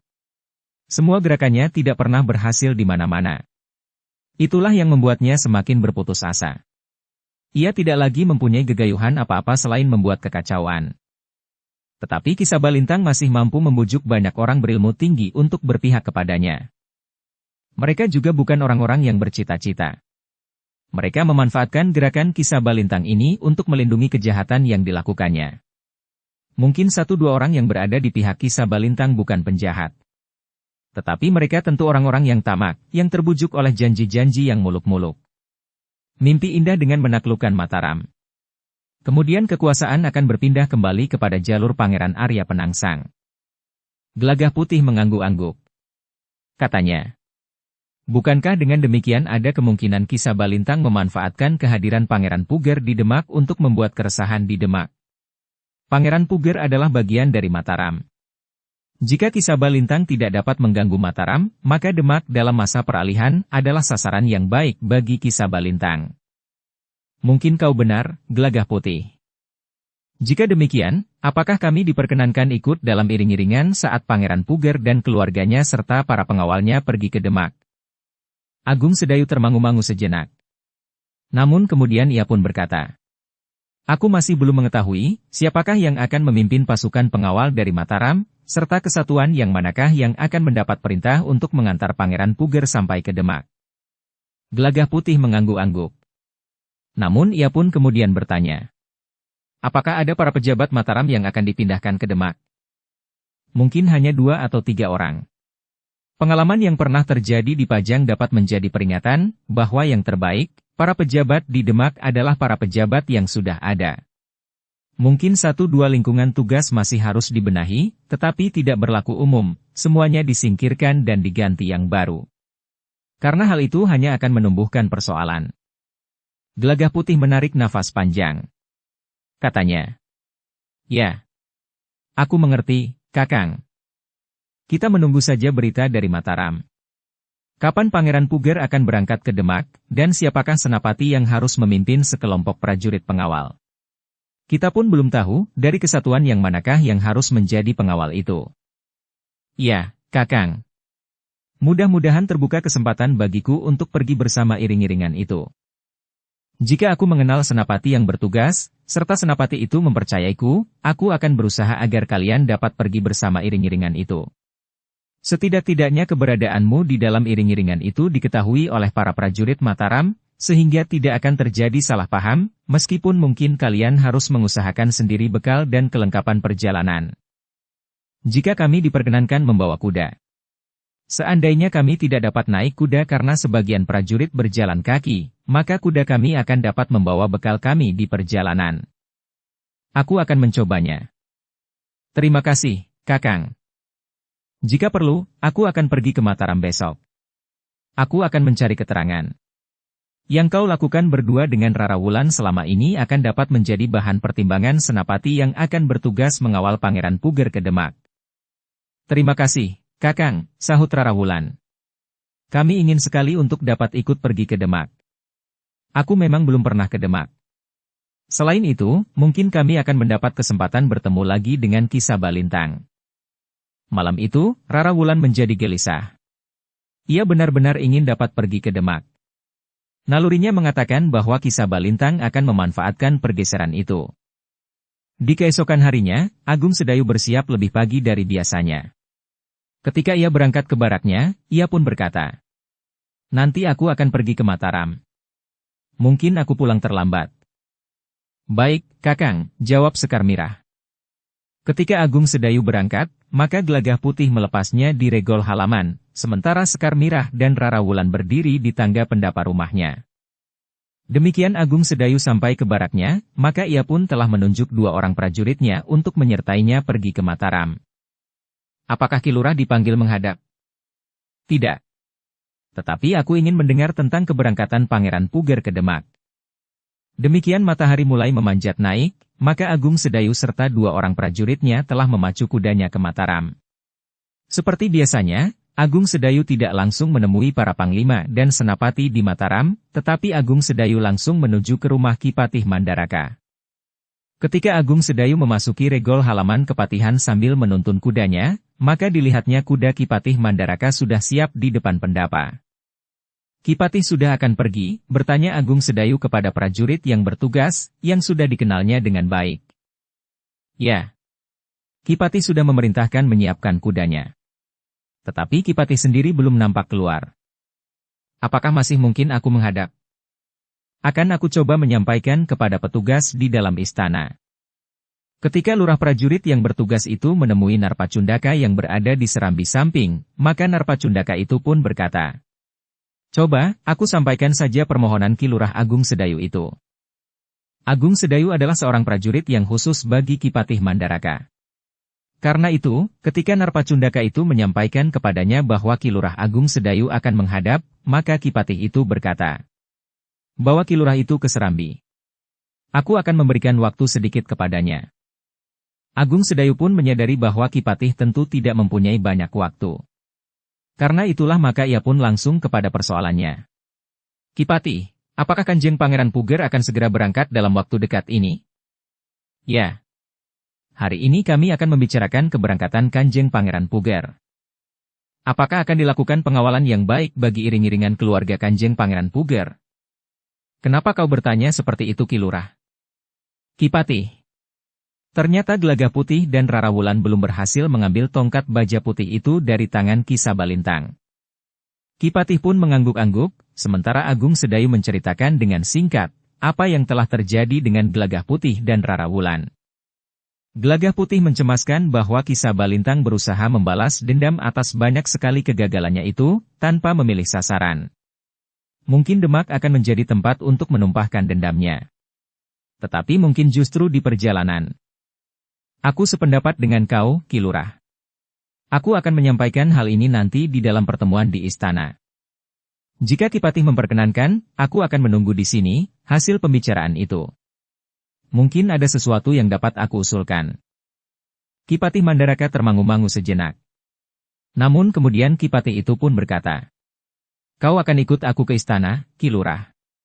Daripada kau menunggu di sini, maka sebaiknya kau berada di istana. Apabila perlu, kau dapat dipanggil untuk memberikan keterangan. Tetapi apakah tidak sebaiknya hamba di sini saja, Ki Patih?" "Ikutlah. Jika Ki Patih memerintahkan, maka hamba akan melakukannya. Hamba akan menunggu perintah Ki Patih selanjutnya jika hamba sudah berada di istana." Dengan demikian, sebagaimana perintah Ki Patih Mandaraka, maka Agung Sedayu pun telah ikut pergi ke istana bersama dua orang prajurit pengawal. Di istana, Agung Sedayu bersama kedua orang prajurit pengawal Ki Patih itu menunggu di gardu di belakang regol istana yang menghadap ke barat. Beberapa saat kemudian, Kanjeng Panembahan Hanyakrawati bersama beberapa orang pemimpin serta keluarga istana yang jumlahnya terbatas telah mengadakan pembicaraan tentang rencana keberangkatan Kanjeng Pangeran Puger ke Demak. "Perjalanan Pangeran Puger adalah perjalanan yang panjang," berkata Ki Patih Mandaraka. "Ya, Eyang," jawab Panembahan.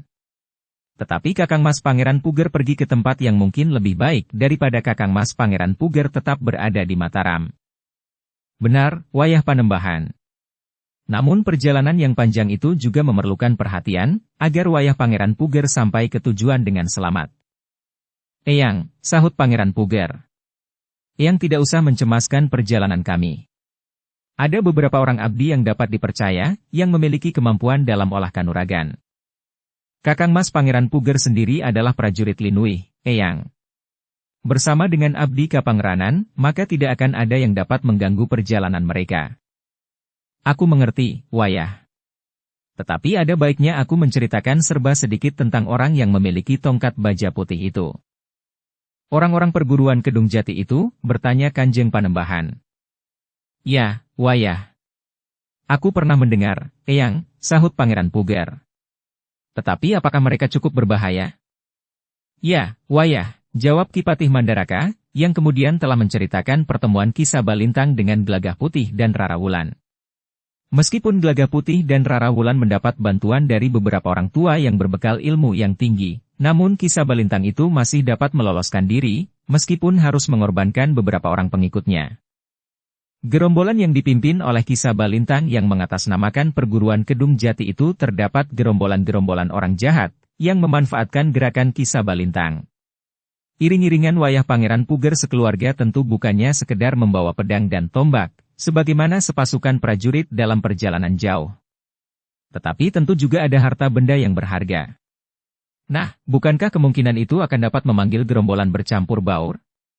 Meskipun di antara mereka mempunyai kepentingan yang berbeda, tetapi mereka dapat memadukan cara yang mereka pakai menanggapi iring-iringan wayah Pangeran Puger. Aku mengerti maksud Eyang Mandaraka. Kanjeng Panembahan mengangguk-angguk. Agaknya ada baiknya Kakang Mas Pangeran Puger memperhatikannya. Jadi, maksud Eyang?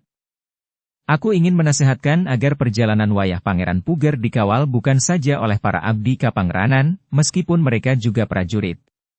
Tetapi iring-iringan itu dikawal pula oleh sekelompok prajurit Mataram. Aku sependapat, Eyang. Kanjeng Panembahan menyahut. Bukankah tidak ada salahnya Kakang Mas Pangeran Puger berhati-hati?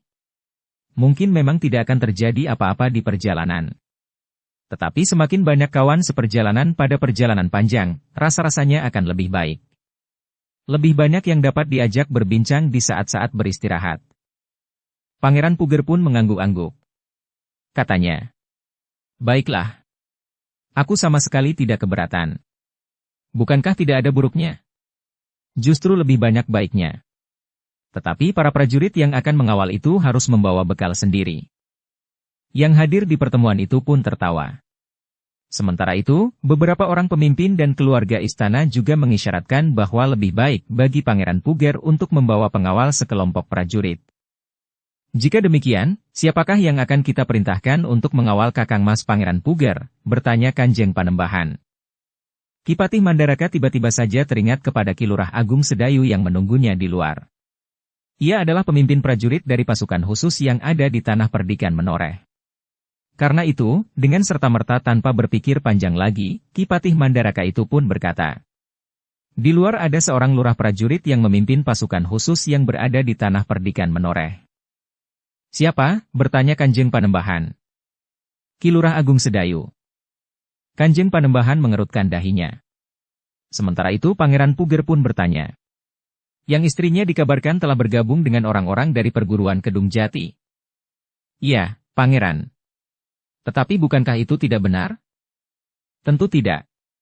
Itu hanya fitnah saja untuk menimbulkan keresahan, serta dengan sengaja membuat nama Nyi Lurah Agung Sedayu, yang kebetulan memiliki satu dari sepasang tongkat baja putih itu, menjadi buram. Bagaimana menurut Kakang Mas Pangeran? Bertanya Kanjeng Panembahan. Aku hanya menurut perintah, Dimas Panembahan. Siapapun yang akan diperintahkan untuk mengawal perjalananku, aku tidak akan menolak. Jika Dimas Panembahan serta Eyang Patih Mandaraka mempercayai orang itu, maka aku pun mempercayainya. Eyang Patih tentu akan mempertanggungjawabkannya. Iya, Pangeran. Aku akan mempertanggungjawabkannya.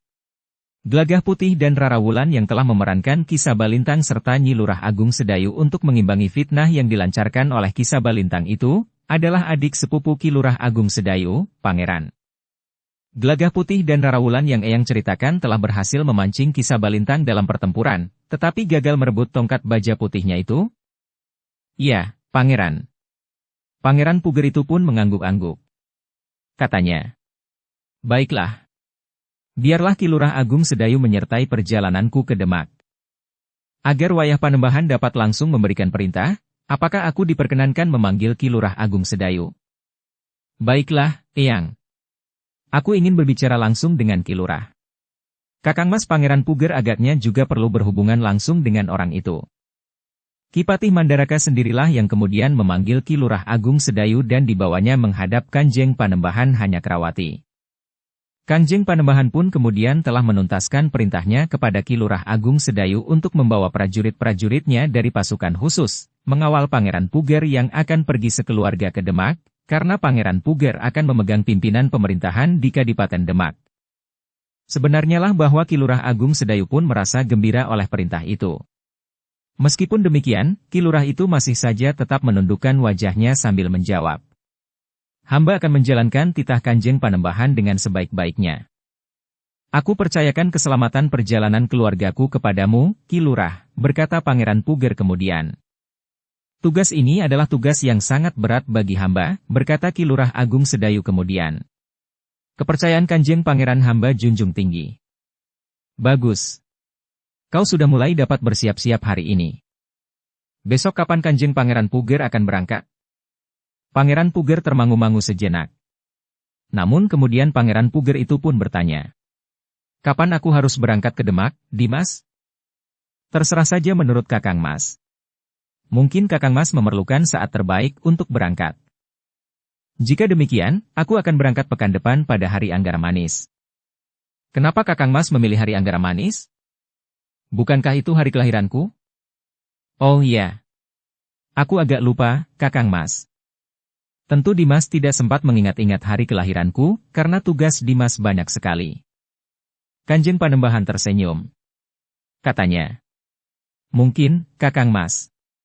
Tetapi mungkin aku sudah mulai pikun di usia muda. Pangeran Puger pun tertawa pula. Nah, Ki Lurah Agung Sedayu, berkata Ki Patih Mandaraka.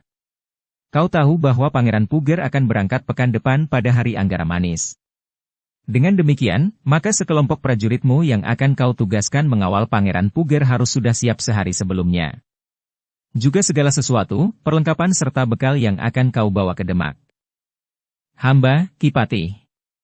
Hari ini hamba akan kembali dan mempersiapkan segala sesuatunya. Untuk mempersiapkan bekal dan perlengkapan, kau dapatkan berhubungan dengan Ki Tumenggung Kertaprana. Ki Tumenggung akan memerintahkan beberapa orang untuk mempersiapkan bekal dan perlengkapan serta alat-alat angkutan yang dibutuhkan. Ki Tumenggung akan memerintahkan beberapa orangnya menyertai sekelompok prajuritmu yang akan pergi ke Demak. Besok lusa aku akan kembali ke Mataram untuk menghubungi Ki Tumenggung. Agaknya besok lusa perintah Ki Patih sudah akan sampai kepada Ki Tumenggung. Ki Patih Mandaraka mengangguk sambil menjawab. Ya. Tentu tidak sampai esok lusa. Nanti aku akan memanggil Ki Tumenggung Kertaprana. Namun Ki Lurah Agung Sedayu pun sekaligus telah minta izin untuk membawa Gelagah Putih dan Rara Wulan bersama pasukannya itu. Bahkan Sekar Mirah akan ikut pula ke Demak. Istriku dan Rara Wulan akan berada di antara para abdi perempuan yang akan ikut serta ke Demak. Sementara Gelagah Putih biarlah berada di antara para prajurit. Pangeran Puger tersenyum. Katanya. Gelagah Putih masih mendendam kepada Ki Sabalintang? Bukan mendendam, Pangeran. Tetapi tugasnya untuk mengambil tongkat baja putih itu masih belum dapat dilaksanakannya. Karena itu maka ia akan ikut pergi ke Demak. Seandainya, hanya seandainya, Ki Sabalintang mengganggu perjalanan Pangeran, Gelagah Putih akan berkesempatan untuk bertemu lagi dengan orang itu. Pangeran Puger mengangguk-angguk. Katanya. Jika Ki Lurah yang membawanya, tentu aku tidak berkeberatan. Terima kasih, Pangeran. Demikianlah, maka Ki Lurah Agung Sedayu pun segera mohon diri. Hamba masih akan singgah di Kepatihan. 2 orang kawan hamba menunggu hamba di sana. Baiklah, berkata Ki Patih Mandaraka. Segala sesuatunya harus segera kau persiapkan. Menjelang sore hari, Agung Sedayu telah memacu kudanya bersama 2 orang prajurit yang menyertainya, kembali ke baraknya di Tanah Perdikan Menoreh. Ia harus segera menyampaikan perintah Ki Patih kepada prajurit-prajuritnya. Prajurit pilihan dari pasukan khusus Mataram yang berada di Tanah Perdikan Menoreh. Demikian Agung Sedayu sampai ke baraknya, maka ia pun segera mengumpulkan para pemimpin kelompok dari pasukan khususnya. Ia pun segera menyampaikan perintah Ki Patih Mandaraka yang disampaikan kepadanya di hadapan Pangeran Puger dan Kanjeng Panembahan Hanyakrawati. Kita mendapat tugas yang berat, berkata Ki Lurah Agung Sedayu kepada para pemimpin kelompok itu. Kita mendapat kepercayaan untuk mengawal keluarga Pangeran Puger yang akan pergi ke Demak. Sementara itu, kekuatan dari segerombolan orang yang menyebut dirinya dari perguruan Kedung Jati itu masih berkeliaran di mana-mana. Tetapi bukankah mereka bukan murid-murid dari perguruan itu, Ki Lurah? Ya. Mereka bukan murni dari perguruan Kedung Jati. Beberapa gerombolan telah bergabung sambil membawa kepentingan mereka masing-masing. Justru itulah yang berbahaya bagi keluarga Kanjeng Pangeran Puger. Para pemimpin kelompok itu merenungi perintah yang dibawa oleh Ki Lurah Agung Sedayu. Mereka menyadari bahwa perintah yang harus mereka jalankan itu adalah perintah yang berat, mereka akan mempertanggungjawabkan keselamatan Pangeran Puger beserta keluarganya. Persiapkan orang-orang terbaik dari kelompok kalian. Aku memerlukan 60 orang prajurit terbaik. Di samping pasukan kita, masih ada sekelompok abdi Kapangranan yang akan menyertai perjalanan Pangeran Puger ke Demak. Baik, Ki Lurah. Kami akan mempersiapkan orang-orang terbaik yang ada di dalam kelompok kami. Nah, besok kita akan mulai dengan persiapan-persiapan yang lebih mapan. Pangeran Puger akan berangkat ke Demak hari Anggara Manis di pekan depan. Hari itu adalah hari kelahiran Pangeran Puger. Cara yang paling mudah untuk memperhitungkan hari, berkata salah seorang pemimpin kelompok. Ayahku dahulu juga selalu memilih hari kelahirannya untuk mulai dengan kerja apalagi kerja yang besar. Kita tidak usah menghitung-hitung berdasarkan angka hari dan pasaran. Ki Lurah Agung Sedayu tersenyum. Katanya. Ya, agaknya cara itu pula lah yang dipergunakan oleh Pangeran Puger. Demikianlah, setelah memberikan beberapa pesan, maka Ki Lurah Agung Sedayu itu pun minta diri kepada para pemimpin kelompok. Sampai besok. Besok kita bicarakan lagi. Sementara itu kalian sudah menyiapkan nama-nama mereka yang akan ikut dalam perjalanan ke Demak. Dari baraknya, Ki Lurah Agung Sedayu pun telah memacu kudanya pulang. Ki Lurah itu ingin segera bertemu dengan Gelagah Putih, untuk mengabarkan bahwa tugas untuk mengaut Pangeran Puger itu justru dibebankan kepadanya. Sebenarnya lah ketika berita itu disampaikan kepada Gelagah Putih, Sekar Mirah dan Rara Wulan, maka mereka pun menjadi gembira. Apalagi ketika Ki Lurah mengabarkan bahwa bukan hanya Gelagah Putih dan Rara Wulan yang diperkenankan ikut, tetapi juga Sekar Mirah. Sekali-sekali kita bertamasya bersama, Mbokayu, berkata Rara Wulan. Tanggung jawab kita sangat berat, Rara, sahut Gelagah Putih. Aku tahu, Kakang. Kita mengawal dan mempertanggungjawabkan keselamatan Kanjeng Pangeran Puger. Tetapi bukankah kita sekaligus bertamasya ke Demak? Sekar Mirah tertawa. Sebelum Gelagah Putih yang wajahnya nampak bersungguh-sungguh menyahut, Sekar Mirah sudah mendahuluinya. Ya. Kita akan bertamasya ke Demak, tanpa mengurangi arti dari tugas yang dibebankan di pundak kita. Rara Wulan mengangguk. Namun Gelagah Putih pun justru urung untuk menjawab. Kita harus bersiap-siap, berkata Ki Lurah Agung Sedayu. Ilmu kita dapat diibaratkan pisau, maka pisau itu harus diasah. Waktunya tinggal beberapa hari saja. Selama itu aku sendiri harus hilir mudik untuk mempersiapkan bekal dan perlengkapan bagi prajurit-prajuritku. Aku akan membawa 60 orang prajurit. 60, ulang Rara Wulan. Ya, 60. Kenapa? Demikian banyaknya. Aku kira Kakang hanya akan membawa 5 orang, atau sebanyak-banyaknya 10 orang prajurit.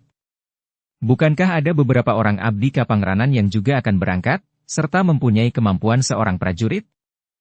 Yang menjawab adalah Gelagah Putih. Yang menempuh perjalanan adalah keluarga seorang pangeran, Rara. Dalam iring-iringan itu tentu terdapat berbagai macam barang berharga. Lebih dari itu adalah keselamatan keluarga Kanjeng Pangeran Puger bersama keluarganya. Jika Kakang Agung Sedayu membawa sepasukan prajurit yang kuat, maka akibatnya tentu akan lebih baik. Jika sekelompok orang melihat pasukan yang mengawal itu kuat, maka mereka tentu akan mengurungkan niatnya untuk mengganggu perjalanan itu. Bukankah itu lebih baik daripada kita harus berkelahi sehingga mungkin akan jatuh korban? Ya. Rara Wulan mengangguk-angguk. Jadi gelar itu pengaruhnya cukup besar. Tanpa gangguan, perjalanan kita akan menjadi semakin lancar. Ya. Mungkin dengan 10 orang pengawal, kita akan dapat mengatasi segerombolan orang yang akan merampok iring-iringan itu. Tetapi akan lebih baik jika hal itu tidak terjadi. Ya, nada suara Rara Wulan menjadi semakin tinggi. Ketika Gelagah Putih masih akan berbicara lagi, Sekar Mirah menggamitnya dan memberinya isyarat agar Gelagah Putih diam. Gelagah Putih termangu-mangu sejenak. Namun ia pun kemudian terdiam. Namun wajah Rara Wulan sudah terlanjur muram. Dalam pada itu, Agung Sedayulah yang kemudian bertanya kepada Gelagah Putih untuk mengalihkan pembicaraan. Tetapi di mana Ki Jayaraga? Aku belum melihatnya. Ki Jayaraga pergi ke sawah, Kakang. Oh, Agung Sedayu mengangguk-angguk. Lalu katanya, Ki Jayaraga masih saja menghabiskan waktunya di sawah. Ki Jayaraga tentu merasa jemu tinggal di rumah tanpa berbuat apa-apa. Agung Sedayu mengangguk-angguk. Namun kemudian ia pun berkata, "Aku akan pergi ke Pakiwan." Demikianlah, sejak saat itu Sekar Mirah dan Rara Wulan mulai mengasah ilmu mereka. Waktunya hanya beberapa hari. Namun yang beberapa hari itu akan berarti bagi ilmu mereka. Sementara itu Rara Wulan pun sempat memperlihatkan kepada Sekar Mirah ilmu yang diwarisinya dari Nyi Citra Jati, yang disebut Aji Pacar Wutah Pusparinonce. Demikian Rara Wulan melepaskan Aji Pacar Wutah Pusparinonce di kaki sebuah bukit kecil. Sekar Mirah pun langsung memeluknya sambil berdesis. "Bersyukurlah, Rara. Kau telah dibekali ilmu yang tinggi. Selanjutnya tergantung kepadamu, apakah ilmu itu akan berarti bagi banyak orang atau tidak." Mata Rara Wulan menjadi basah. Katanya, "Ya, Mbokayu. Aku akan mencoba memberikan arti bagi ilmuku." Dalam pada itu, Ki Lurah Agung Sedayu Hilir mudik pergi ke Mataram. Ditemuinya Ki Tumenggung Kertaprana untuk membicarakan bekal dan perlengkapan bagi pasukannya. Selanjutnya Ki Lurah Agung Sedayu telah menugaskan 2 orang prajuritnya untuk bersama-sama 4 orang prajurit yang ditugaskan oleh Ki Tumenggung Kertaprana mempersiapkan bekal dan perlengkapan. Ki Tumenggung telah mempersiapkan 2 pedati dan beberapa ekor kuda beban. "Tetapi pedati dan kuda beban itu besok harus kau bawa kembali, Ki Lurah," pesan Ki Tumenggung Kertaprana. Ki Lurah Agung Sedayu tersenyum. Katanya, "Kalau Kanjeng Pangeran Puger menghendaki kedua pedati dan kuda beban itu ditinggal di Demak, kau minta Pangeran Puger membayar harganya." Keduanya pun tertawa. Hari-hari pun berlalu. Kepada Ki Jayaraga, Ki Lurah Agung Sedayu menitipkan rumahnya. Perjalanan ke Demak mungkin memerlukan waktu beberapa pekan. Sebelum Ki Lurah berangkat ke Mataram bersama pasukannya, disertai Sekar Mirah, Gelagah Putih dan Rara Wulan, mereka memerlukan menghadap Ki Gede Menoreh untuk minta diri. "Berhati-hatilah, Ger. Perjalanan kalian bukan saja jauh, tetapi kalian dimuati beban yang berat. Kalian harus menjaga keselamatan Kanjeng Pangeran Puger sekeluarga. Itu adalah beban tanggung jawab yang besar." Ki Lurah Agung Sedayu mengangguk sambil menjawab, "Ya, Ki Gede. Kami akan berhati-hati. Aku membawa prajurit cukup banyak. Bahkan mungkin berlebihan. Tetapi juga karena aku menyadari besar tanggung jawab itu." "Kau sudah benar, Ger. Kau tidak boleh membiarkan akibat buruk terjadi atas iring-iringan itu. Lebih baik kau membawa prajurit berlebihan daripada akhirnya kau harus menyesal." "Ya, Ki Gede. Kami mohon doa restu. Kami sekeluarga akan berdoa, Ger, bagi keselamatan kalian serta keluarga Kanjeng Pangeran Puger." Demikianlah, maka pada saatnya, sekelompok prajurit dari pasukan khusus yang berada di Tanah Perdikan Menoreh itu berangkat ke Mataram. Mereka akan bermalam di Mataram semalam. Di keesokan harinya, mereka akan berangkat mengawal iring-iringan keluarga Kanjeng Pangeran Puger. Malam itu, Ki Lurah Agung Sedayu serta beberapa orang pemimpin kelompok dalam pasukannya itu telah melakukan pembicaraan-pembicaraan dengan beberapa pihak. Dengan Ki Tumenggung Kertaprana yang mempersiapkan bekal dan perlengkapan, serta dengan Ki Lurah Adipraya, pemimpin abdi Kapangeranan yang akan ikut pergi ke Demak. Mereka adalah abdi yang memiliki tingkat kemampuan prajurit, yang dipercaya oleh Kanjeng Pangeran Puger.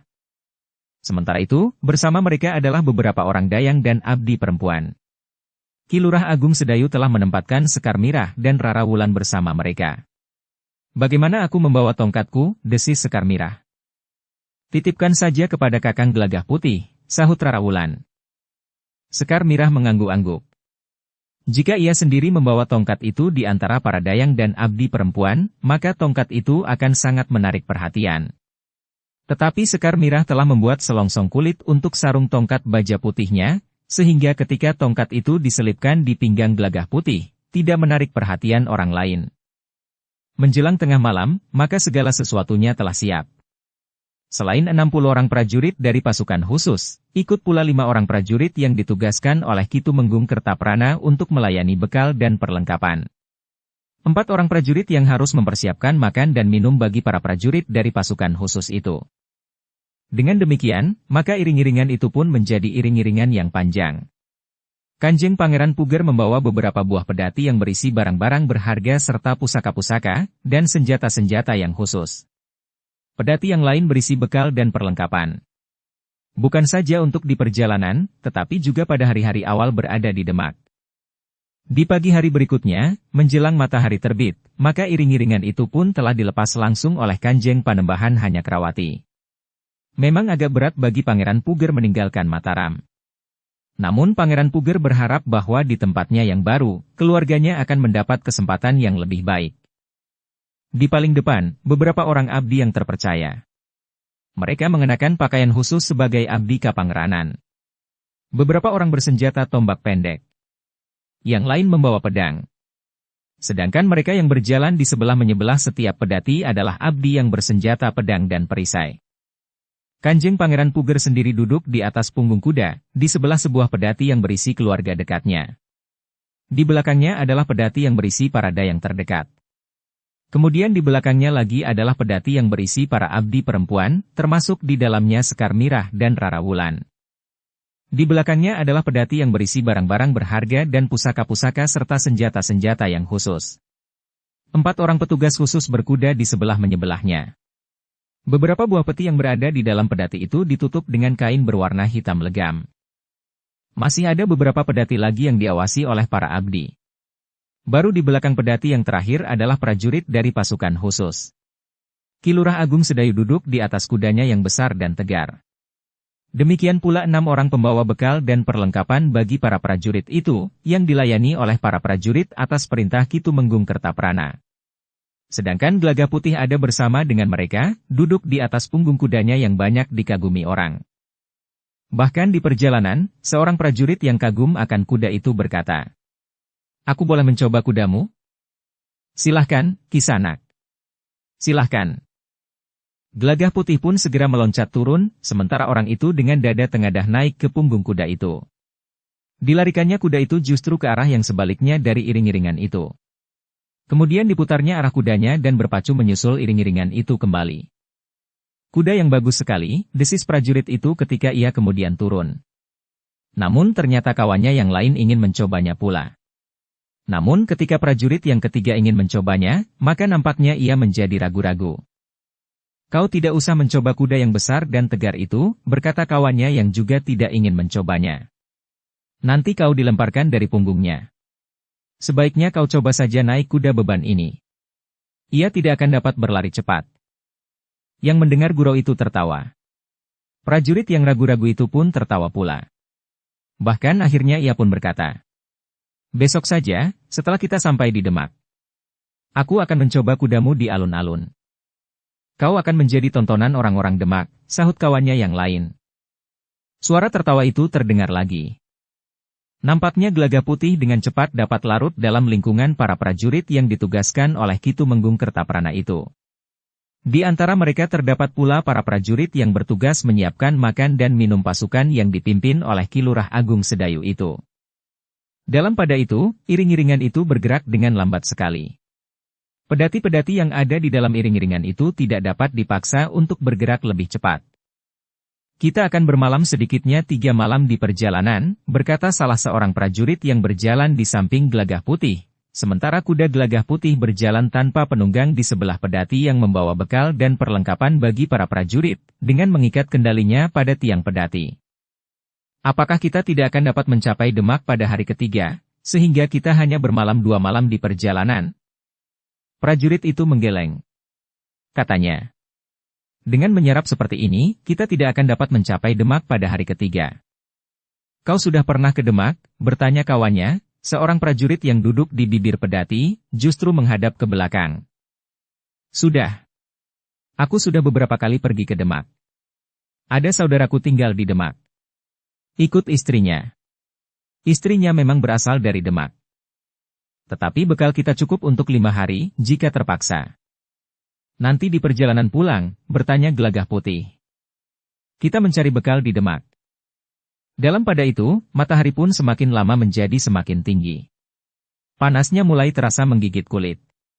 Udara di dalam pedati pun terasa panas pula, sehingga mereka yang menumpang pedati pun berkeringat pula, sebagaimana mereka yang langsung dipanggang oleh panasnya matahari.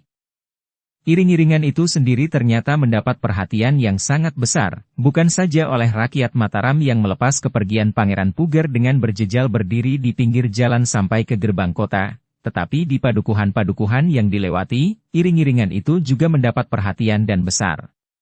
Tetapi karena penghuni padukuhan itu tidak tahu siapakah yang berada dalam iring-iringan itu, maka sebagian dari mereka pun telah bertanya kepada abdi Kapangranan yang berada di depan. Kami mengantar Kanjeng Pangeran Puger yang akan pergi ke Demak. Kanjeng Pangeran Puger. Ya.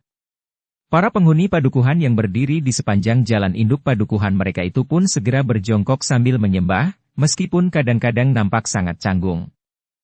Menjelang tengah hari, iring-iringan itu pun berhenti tidak terlalu jauh dari sebuah padukuhan.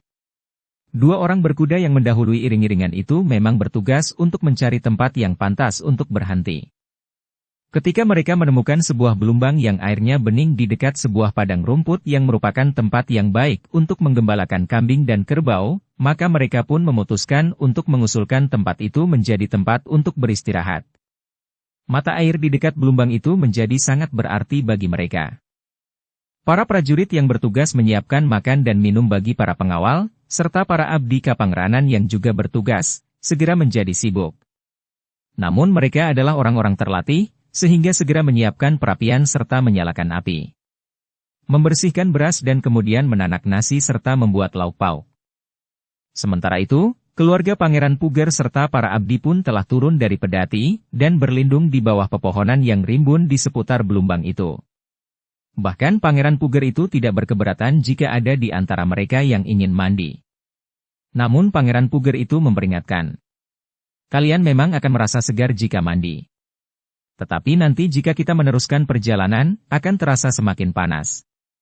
Meskipun demikian, ada pula di antara mereka yang mandi di belumbang yang airnya sejuk itu. Dalam pada itu, para prajurit dari pasukan khusus itu pun telah berpencar di seputar belumbang itu. Mereka bertanggung jawab terhadap keselamatan mereka yang berada dalam iring-iringan itu. Terik matahari yang berada di puncak langit, terasa semakin panas. Mereka yang duduk di bayangan pepohonan yang rimbun, justru menjadi terkantuk-kantuk. Angin yang semilir mengusap tubuh yang basah oleh keringat. Di bawah sebatang pohon preh di sebelah mata air yang memancarkan air yang bening, mereka yang bertugas menyiapkan minuman dan makanan telah bekerja keras. Beberapa orang prajurit dari pasukan khusus yang dipimpin oleh Agung Sedayu telah ikut membantu mereka, sehingga kerja mereka menjadi semakin cepat selesai. Ketika matahari mulai meluncur turun di sisi barat, maka mereka yang berada di dalam iring-iringan itu pun telah bersiap kembali. Mereka yang semula duduk di dalam pedati, telah berada di dalam pedati lagi. Yang berkuda segera menyiapkan kuda-kuda mereka. Sejenak kemudian, maka segala sesuatunya telah bersiap. Mereka yang bertugas telah menyimpan barang-barang yang baru saja mereka pergunakan. Justru telah dicuci bersih. Kita masih dapat maju beberapa ribu tonggak, berkata Pangeran Puger kepada Ki Lurah Agung Sedayu pada saat iring-iringan itu akan bergerak. Hamba, Pangeran. Kita akan berhenti lagi di saat senja turun. Kita akan berhenti semalam suntuk. Hamba, Pangeran. Nah, siapkan pasukanmu, Ki Lurah. Kita akan berangkat. Pangeran Puger pun kemudian memberikan perintah kepada Ki Lurah Adipraya untuk berangkat. Berkuda Ki Lurah Adipraya bergerak ke depan. Diperintahkannya para abdi kepercayaan Pangeran Puger untuk segera berangkat. Sejenak kemudian, maka iring-iringan itu telah bergerak lagi dengan susunan seperti semula. Beberapa orang abdi kepercayaan Pangeran Puger berada di paling depan. Pangeran Puger percaya bahwa mereka memiliki kemampuan sebagaimana seorang prajurit. Bahkan menurut pendapat Pangeran Puger, mereka mempunyai beberapa kelebihan dari prajurit kebanyakan. Selain kemampuan, maka kesetiaan mereka benar-benar dapat dibanggakan. Jika terjadi sesuatu, mereka tidak akan beranjak dari tempatnya sampai mereka tidak lagi mampu memberikan perlawanan dan terbaring diam. Karena itu, maka Pangeran Puger sengaja menempatkan mereka di paling depan. Tetapi Ki Lurah Agung Sedayu sama sekali tidak merasa tersinggung meskipun pasukannya diletakkan di bagian belakang dari iring-iringan itu. Jika pasukan itu mengalami hambatan, maka prajuritnya akan dapat bergerak dengan cepat, sementara para abdi kepercayaan Pangeran Puger dapat memberikan perlindungan sementara sampai para prajurit itu memasuki arena. Sejenak kemudian, maka iring-iringan itu telah bergerak maju. Beberapa orang yang duduk di dalam pedati tidak lagi dapat menahan kantuk. Apalagi mereka yang sempat mandi di belumbang. Mata mereka menjadi sangat berat, sehingga beberapa saat kemudian, beberapa orang pun sudah tertidur. Pangeran Puger sendiri masih duduk di punggung kuda. Tetapi kuda-kuda yang ada di iring-iringan itu pun berjalan selangkah demi selangkah. Nampaknya kuda-kuda itu justru mengeluh karena perjalanan yang sangat lamban itu. Tetapi lembu yang menarik pedati tidak dapat berjalan lebih cepat. Seperti yang dikatakan oleh Pangeran Puger, iring-iringan itu memang sempat maju beberapa ribu patok. Namun ketika langit menjadi buram, maka dua orang berkuda harus mendahului iring-iringan itu untuk mendapatkan tempat beristirahat yang terbaik. Kedua orang berkuda itu ternyata tidak menemukan tempat yang sesuai, selain di bulak persawahan yang baru saja dituai. Batang padinya baru saja dipotong serta dibakar di tengah-tengah bulak. Ketika keduanya menghadap dan memberikan laporan kepada Pangeran Puger, maka Pangeran Puger pun memerintahkan keduanya untuk menemui Ki Bekel Padukuhan itu, agar tidak terjadi salah paham. Ki Bekel terkejut ketika kedua orang abdi Pangeran Puger itu memberitahukan bahwa Pangeran Puger ingin berkemah di bulak yang padinya baru saja dituai. Pangeran Puger dari Mataram? Ya, Ki Bekel. Pangeran Puger akan pergi kemana, sehingga harus bermalam di perjalanan? Pangeran Puger akan pergi ke Demak, untuk selanjutnya menjabat sebagai Adipati Demak. Kisanak. Kenapa Pangeran Puger tidak bermalam di Banjar saja? Meskipun Banjar kami sangat sederhana, tetapi tentu lebih rapat daripada di Bulak. Di Banjar, Pangeran Puger agak terlindung oleh angin malam, yang kadang-kadang tidak bersahabat. Terima kasih, Ki Bekel. Tetapi iring-iringan ini terdiri dari banyak orang. Selain Pangeran Puger sekeluarga, juga ikut serta para abdi serta dayang-dayang. Selain mereka, sepasukan kecil prajurit pengawal keluarga Pangeran Puger itu pula. Ki Bekel mengangguk-angguk. Namun kemudian katanya, mungkin Pangeran Puger serta keluarganya sajalah yang bermalam di Banjar Padukuhan. Seorang dari kedua orang abdi yang menghadap itu menjawab. Terima kasih Ki Bekel. Biarlah Kanjeng Pangeran Puger berada di antara keluarga serta para abdinya di perkemahan. Dinginnya angin malam tentu tidak akan terasa. Berkemah di tengah sawah dapat memberikan kegembiraan tersendiri. Baiklah, jika itu yang dikehendaki. Dalam pada itu, para abdi pun segera membangun perkemahan di tengah-tengah sawah yang baru saja dituai itu. Beberapa pedati ditempatkan di 4 penjuru. Kemudian digelari kain yang dijadikan dinding untuk menahan angin. Para putri serta dayang-dayang akan tidur di dalam pedati. Sedangkan yang lain akan menggelar tikar di antara pedati-pedati yang berada di 4 penjuru itu. Sementara itu, para prajurit pun bertebaran di sekitar perkemahan itu. Malam itu, beberapa orang di antara mereka yang berada di perkemahan itu tidak dapat tidur. Meskipun sudah dibuat tabir dengan kain yang digelar, namun masih terasa dinginnya menyengat tulang. Nyamuknya merubungi telinga serta menggigit kulit di mana saja.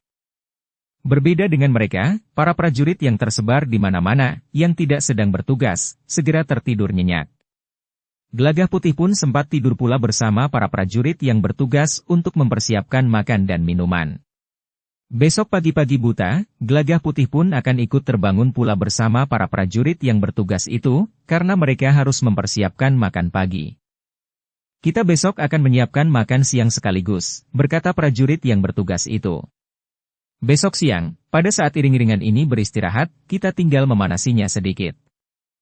Tidak seperti pada saat mereka berhenti di siang hari, mereka tinggal mengambil air dari mata air yang jernih, saat itu mereka harus mengambil air di padukuhan. Tetapi dengan pengalaman yang cukup, maka segala sesuatunya segera dapat diatasi. Ketika malam menjadi semakin malam, serta oncor pun telah dinyalakan di beberapa tempat di perkemahan, maka Ki Bekel dan beberapa orang bebahu padukuhan itu telah datang menghadap Pangeran Puger, untuk mengucapkan selamat datang di padukuhan mereka. Selain para bebahu, maka penghuni padukuhan itu yang mendengar bahwa seorang pangeran berkemah di sawah di sebelah padukuhan mereka, maka mereka pun berduyun-duyun pergi ke bulak untuk menonton perkemahan itu. Bulak sawah yang biasanya gelap dan hanya diterangi oleh kerlap-kerlip kunang-kunang di malam hari, nampak menjadi terang.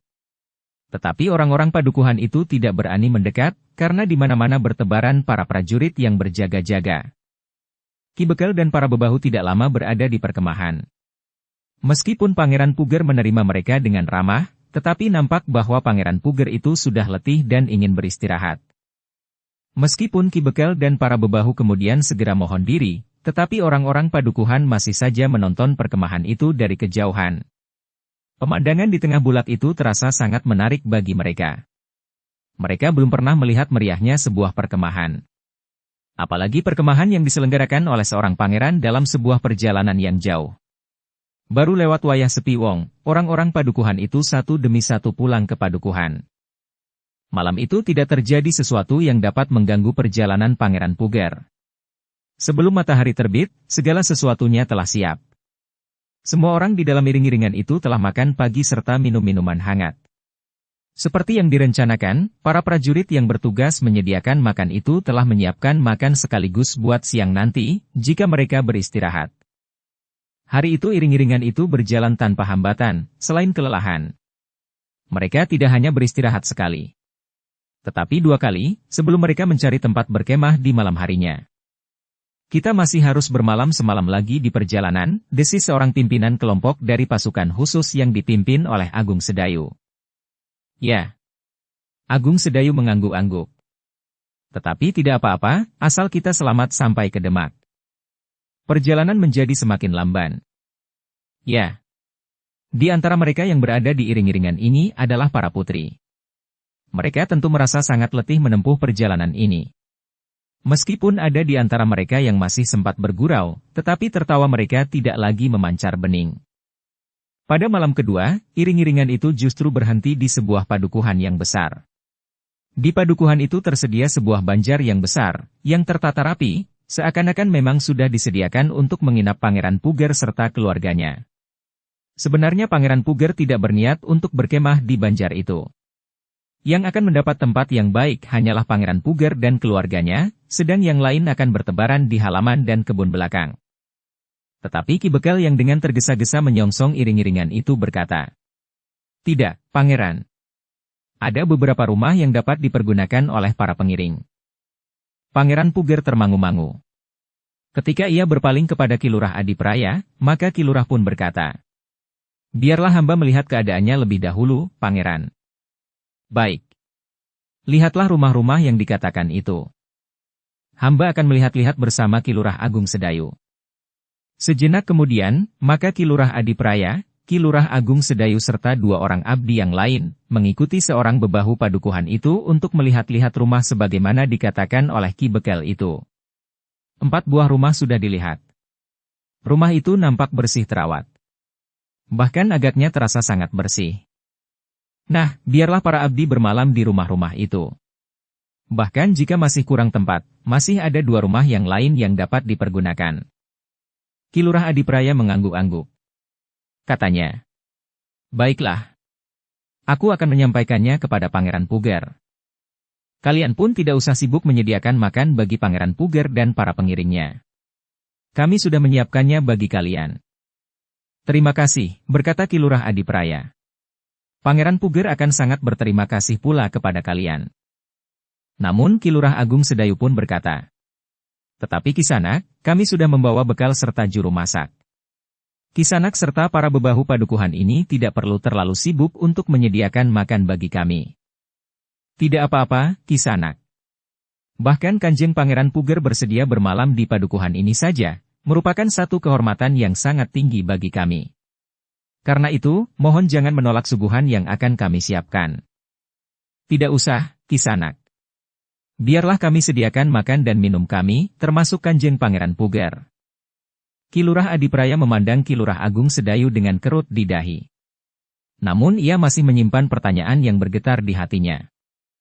"Kenapa Kisanak menolak hidangan yang akan kami suguhkan?" "Kami tidak menolak, Kisanak. Tetapi kami tidak akan mengganggu kalian dengan kesibukan-kesibukan seperti ini. Kami pun tidak sepantasnya mengambil sebagian dari persediaan makan kalian serta rakyat padukuhan ini. Padukuhan ini adalah padukuhan yang terhitung berkecukupan. Di setiap rumah terdapat lumbung yang penuh berisi padi dan jagung. Terima kasih. Tetapi biarlah kami menyediakan makan kami, atau tidak akan bermalam di padukuhan ini." Wajah bebahu itu menjadi tegang. Namun ia pun kemudian berkata, "Baiklah. Aku akan berbicara dengan Ki Bekel." Ketika kemudian mereka kembali menghadap Kanjeng Pangeran Puger, maka sambil berjalan Ki Lurah Adipraya itu pun bertanya, Kenapa Ki Lurah menolak kebaikan hati rakyat Padukuhan itu? Aku tidak menolak kebaikan hati mereka, Ki Lurah Adipraya. Tetapi bagiku, mereka adalah orang-orang yang terlalu baik. Yang sudah menyediakan segala-galanya bagi kita di sini. Bagiku kau orang yang aneh, Ki Lurah Agung Sedayu. Seharusnya kita sangat berterima kasih kepada mereka. Sebelum Agung Sedayu sempat menjawab, maka mereka telah menghadap Kanjeng Pangeran Puger. Bagaimana Ki Lurah Adipraya? Bertanya Kanjeng Pangeran Puger. Kanjeng Pangeran. Ki Lurah Agung Sedayulah yang menyahut. Menurut pendapat hamba, biarlah Kanjeng Pangeran, seluruh keluarga Kanjeng Pangeran, para dayang dan abdi seluruhnya, berada di Banjar. Kemudian para prajurit serta para abdi pengawal akan berada di halaman depan, samping dan belakang dari Banjar itu. Bagaimana dengan beberapa buah rumah yang sudah disediakan itu? Bertanya Pangeran Puger. Rumah itu cukup baik, Kanjeng Pangeran. Tetapi menurut pendapat hamba, sebaiknya keluarga Kanjeng Pangeran serta para pengawal tidak terpencar-pencar. Kanjeng Pangeran Puger nampak ragu-ragu sejenak. Namun kemudian katanya, aku menurut petunjukmu, Ki Lurah. Ki Lurah Agung Sedayu menarik nafas panjang. Katanya, terima kasih atas perkenan Kanjeng Pangeran. Kenapa Kisanak? Bertanya Ki Bekel. Kami sudah dengan susah payah menyediakan tempat itu, tiba-tiba saja Kisanak telah menolaknya. Sejak kapan kalian dengan susah payah menyediakan Banjar serta beberapa buah rumah itu bagi Kanjeng Pangeran Puger, yang kalian ketahui akan lewat padukuhan ini? Maksudku bukan sejak kapan. Tetapi kami pun telah dengan serta-merta memilih rumah terbaik bagi penginapan para abdi dan pengawal Kanjeng Pangeran Puger. Kami mengucapkan terima kasih. Tetapi biarlah Kanjeng Pangeran, keluarga, dayang-dayang serta para abdi yang lain tetap berada di Banjar. Demikian pula semua prajurit serta pengawal, akan berada di Banjar dan sekitarnya. Kami menunggu perintah Kanjeng Pangeran, berkata Ki Bekel yang masih terhitung agak muda itu. Aku adalah prajurit yang mendapat perintah dari Kanjeng Panembahan Hanyakrawati untuk mengamankan perjalanan Kanjeng Pangeran Puger, berkata Ki Lurah Agung Sedayu kemudian. Saudara-saudara kami yang telah menyediakan rumahnya bagi keluarga, para dayang dan abdi, tentu menjadi sangat kecewa, Kanjeng Pangeran. Terima kasih atas kebaikan mereka. Tetapi menurut Ki Lurah Agung Sedayu, sebaiknya kami berada di satu tempat saja. Ki Bekel, berkata Ki Lurah Agung Sedayu. Kami memang harus berhati-hati. Kami sama sekali tidak ingin menolak. Tetapi hanya demi keamanan keluarga Kanjeng Pangeran Puger. Ketahuilah, bahwa sesuatu yang tidak terduga akan dapat terjadi setiap saat. Karena itu, maka sebaiknya kami berhati-hati. Sekali lagi kami mohon maaf, bahwa kami tidak dapat mempergunakan tempat yang sudah disediakan itu. Baiklah, Kanjeng Pangeran. Segala sesuatunya terserah kepada Kanjeng Pangeran. Selain bahwa Kanjeng Pangeran Puger dan keluarganya akan berada di Banjar, maka aku minta Ki Bekel tidak menyediakan makanan atau minuman bagi kami. Kami sudah mempunyai juru masak kami sendiri. Agaknya Ki Lurah mencurigai kami, desis Ki Bekel. Aku tidak mencurigai Ki Bekel. Tetapi mungkin sekali di luar pengetahuan Ki Bekel, ada orang berniat jahat. Itulah yang harus kami jaga. Sebenarnya lah, maka kemudian Kanjeng Pangeran Puger serta keluarganya telah ditempatkan di Banjar Padukuhan yang cukup besar dan ramai itu. Banjarnya pun cukup luas bagi Pangeran Puger serta seluruh keluarganya, termasuk para dayang-dayang dan abdinya sedangkan semua pedati telah dimasukkan ke dalam halaman Banjar yang luas itu. Bahkan pedati yang berisi bekal dan alat-alat dapur pun dapat termuat di halaman Banjar itu. Ada bilik tertutup dan berpintu, ada ruang dalam yang terbuka, serta pendapa di bagian depan. Keluarga Kanjeng Pangeran Puger, terutama para putri, berada di sentong yang tertutup itu. Yang lain, serta para dayang, berada di ruang dalam.